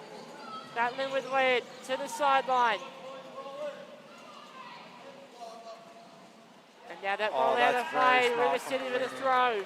How much time left in the first period of extra time? Pelini down the wing. Johnson guarding Peters. Pelini in the Needs to middle. flick it quick. There Does we go. flip it. Johnson can't get onto it. Peters appeals for back wheel, not listened to. In the corner. I cannot hear Cooper Pelini in position. Peters still down there with Johnson. Hole at the near post. Oh, Andy hole at the Waite near covers post. it. Still a hole. Still a hole at the near post. Can Peters find it? It's going to be a corner. It's still on the byline. It's still on the byline. Peters Still has in. to hit it. Back pass. No heat in it. Pelini battling with Johnson. That's all in the first half of extra time. End-to-end stuff there to finish us off. There are 5 minutes left in the grand final until we go to penalties. Tristram unhappy with something here. You need to remember, he's not the captain of this team. It's Jack Parry.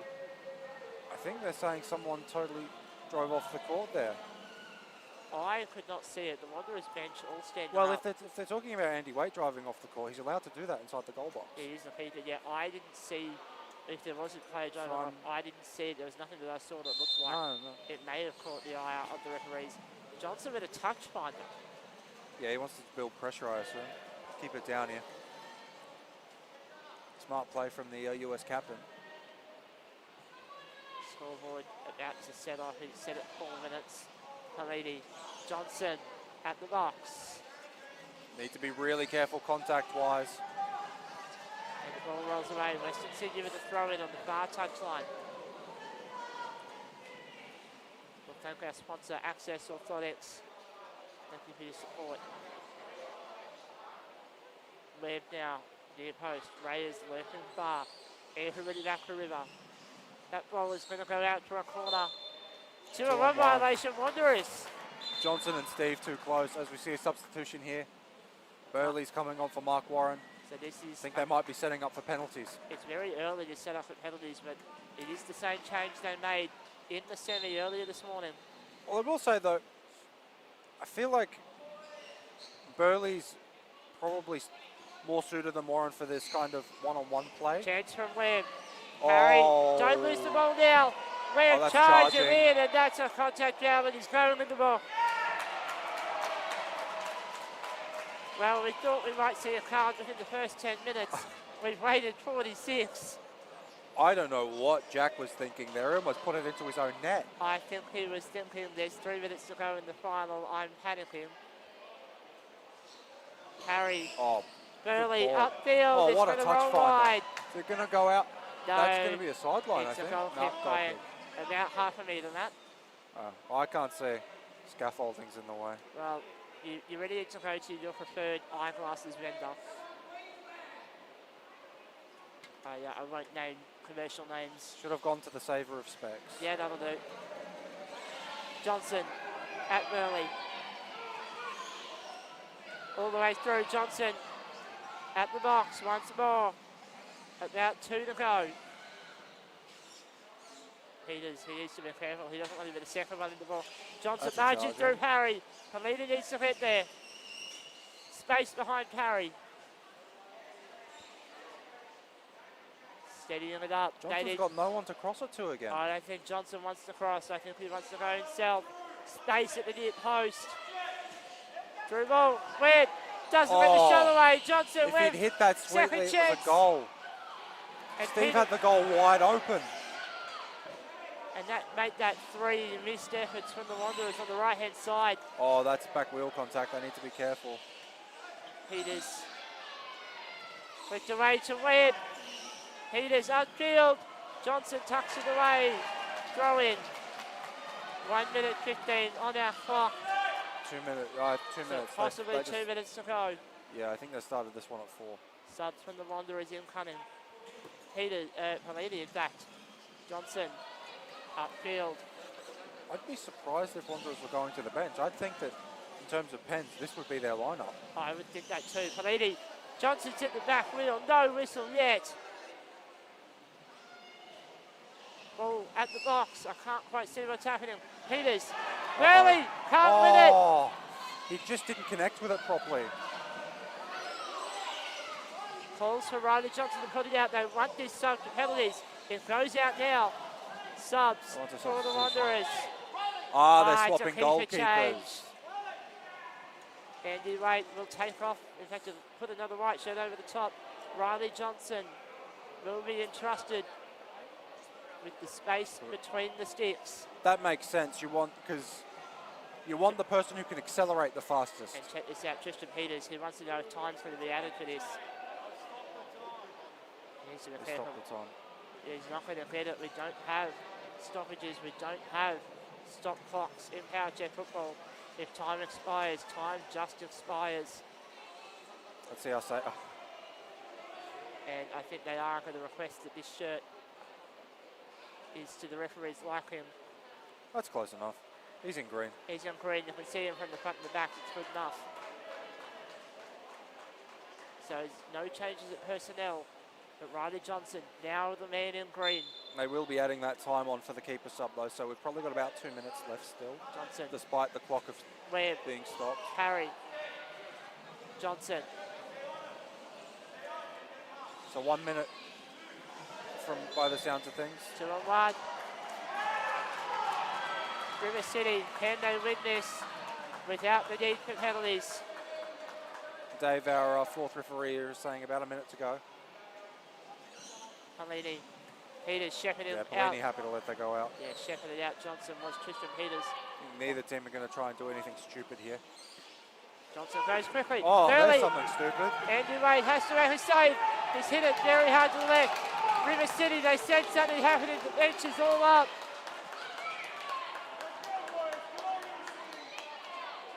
Is this the moment? Polini. Straight at Johnson. Peters. Webb. Penny ended. Oh, Parry. Fantastic defensive effort. And that's full time. we're going to pens, Tom. We're going to pens. For the third time today, at the Australian, fourth time today in fact, at the Australian Power Chair Football Club Championships. 50 minutes, not enough. Penalty shootout is the answer. Well, Matthew, did you think it was going to end like this? Look, the closer it got to half the full time in our regular minutes, the more I thought, hey, pen shootout might be on here. So just our viewers at home, get a cup of tea and some biscuits. We might be here a while. I hope for a faster shootout than you're implying, but I fear this one could take a bit of time. Coin toss has been conducted. The 8 players on the field will serve or will settle the fate of the Australian Power Chair Football Club Championships. Will the Wanderers win it for the second time in 3 years? Or will the Queenslanders bring the trophy back north of the Tweed?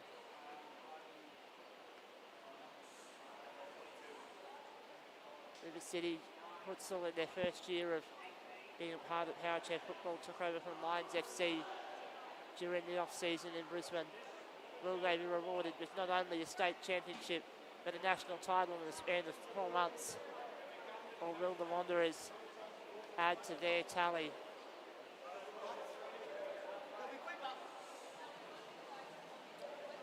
Start. So it looks like we're going to have a slight change to the penalty rule. So after the first round, they're going to move the spot back. There was a discussion, I do remember the discussion about that earlier. I hadn't heard if that was going to be implemented. So I believe that is a measure to try and help make sure that we get out of the venue before it becomes... Just going to see if I can get a confirmation on that. But yes, there are fears that this shootout may well end. Possibly all the referees are on court. Well, we'll see what happens after 4 shots. We'll see what happens. We might need another hour to settle this shootout. I think I heard 4 shots of sudden death. 4 shots of sudden death was move it back? what I heard earlier. We'll find out. Well, we may not need it. Cooper Pelini will be the first to take a penalty in the grand final for River City. River City will be going first. Wanderers second. Riley Johnson moves to the goalkeeper shirt with a minute to go in extra time. Tension building.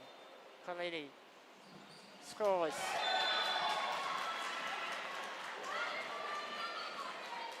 And it will be Riley Johnson, Captain America, first to take for Western Sydney. Who's going to... Oh, yeah. I was like, who's taking first? None of the guys are coming up. No. Okay. Jack Parry, can he repeat his heroics from this morning? Johnson, dummy in, shooting, scores.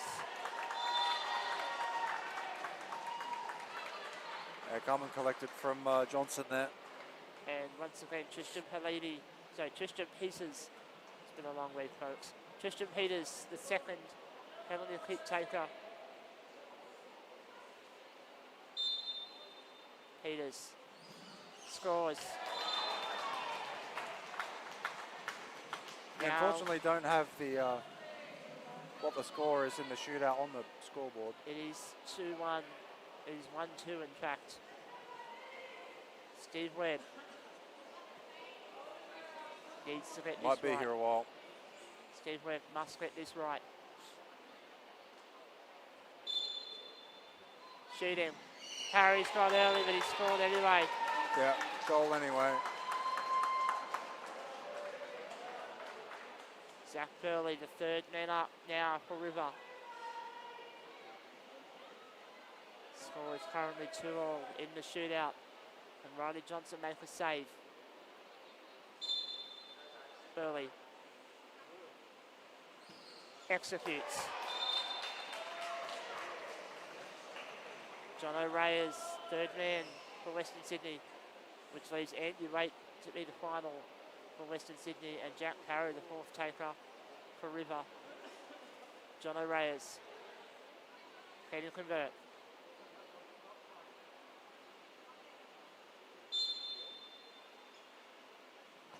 and scores. Nice finish at the left-hand side. There we are. We've got the scoreboard up now, 4-3. It is not 4-3, it is 3-all.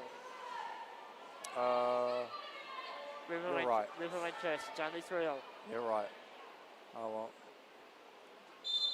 Parry finishes, and now it is 4-3. So Andy Waite must score. You can hear the shouts from Jackson Taylor on the Western Sydney bench. Andy Waite takes his time. I think he's nervous. If he misses this, River City are national champions. Waite shoots and scores. We now enter sudden death. Scores are 4-all. Yeah, scores are 4-all despite what the scoreline says. We've already had one match where the referees had to recount the number of penalties to make sure. Heleni shot 5. First round of sudden death. Oh, it's a save. Johnson makes a save. Has he run early? He's gone early. Has he run early is the question. He's gone early. He has gone early is the call. The call is he's gone early. Heleni though, that ball, even if Johnson had not gone early, it was not far enough to the post. Needs to take his Yeah, I think time. Johnson definitely went over there. Well, he moved and then stopped. And Have then they moved the spot back? Not yet. They will move Not it yet. after. If they are moving it, it's after one round of. Yeah, I just couldn't No. see where the line is. No, it is still on the mark. Heleni There we go. scores the second attempt, and now it is 4-5. Western Sydney once again must score. Riley Johnson for his second penalty of the shootout. Jack Parry favouring one side, tempting fate. Johnson Oh, just he gets almost it. got there. Johnson could have put it further wide, chose not to. Tristan Peters, 5 apiece. 5 apiece. The scoreboard's wrong. It's 5-all. Yeah.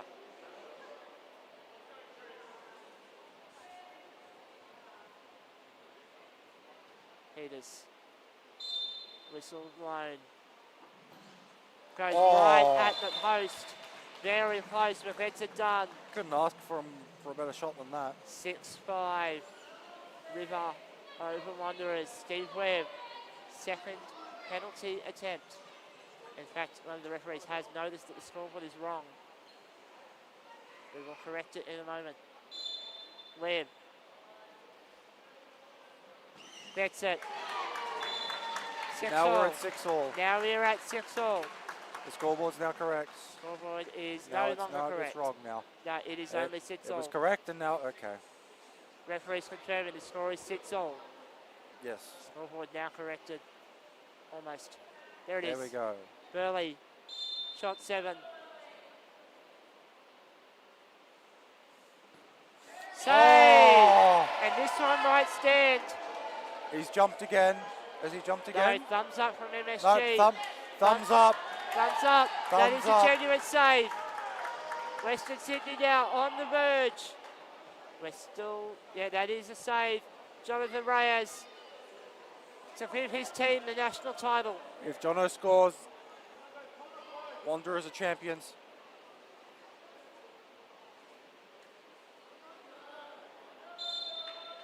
Pressure's on. Don't miss. And he's Scores! got it. There it is. There it is. Western, Wanderers are champions. and they storm the field. Western Sydney, they've done it. Riley Johnson, the import, brought in from America to win this title, has got the job done. River City falls short at the final hurdle. But it took a shootout to get the job done. Impressive stuff from both teams. Yes, it did. Matt Mallows, thoughts on this game and the tournament as a whole? Exhausting. Exhausting. I think that's I think what a fantastic game though, despite I mean it's I never like when we have to decide it via penalties. I always like when we can decide it on the court. Wanderers won't care. They'll be happy they're champions.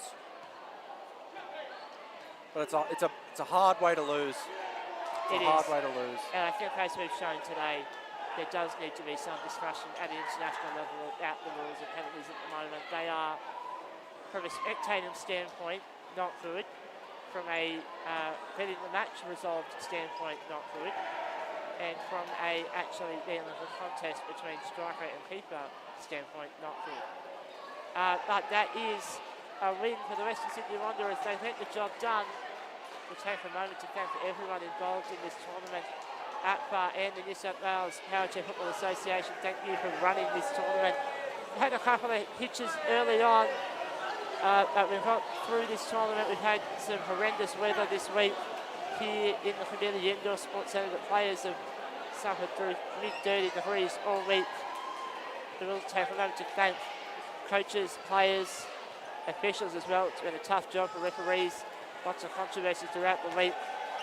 I'll take a moment to thank everyone who's been on the microphone this week.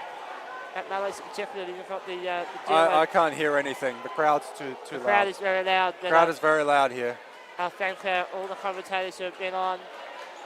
I'll thank the Camellia Indoor Our Sports referees Centre. have been fantastic. I don't know if you did that already. I did As that. they come along now. We'll thank Camellia Indoor Sports Centre. We will thank Access Orthotics for their sponsorship. And we thank you, the viewer, for tuning in at home. It's been an incredible week. Thank you so much for joining us. On behalf of Mount Mallows, my name is Tom Byrne. Thank you for watching the 2026 Australian Powerchair Football Club Championships. The World Cup begins in October, and we'll see you next year for the 2027 Australian Powerchair Football Club Championships. Bye for now.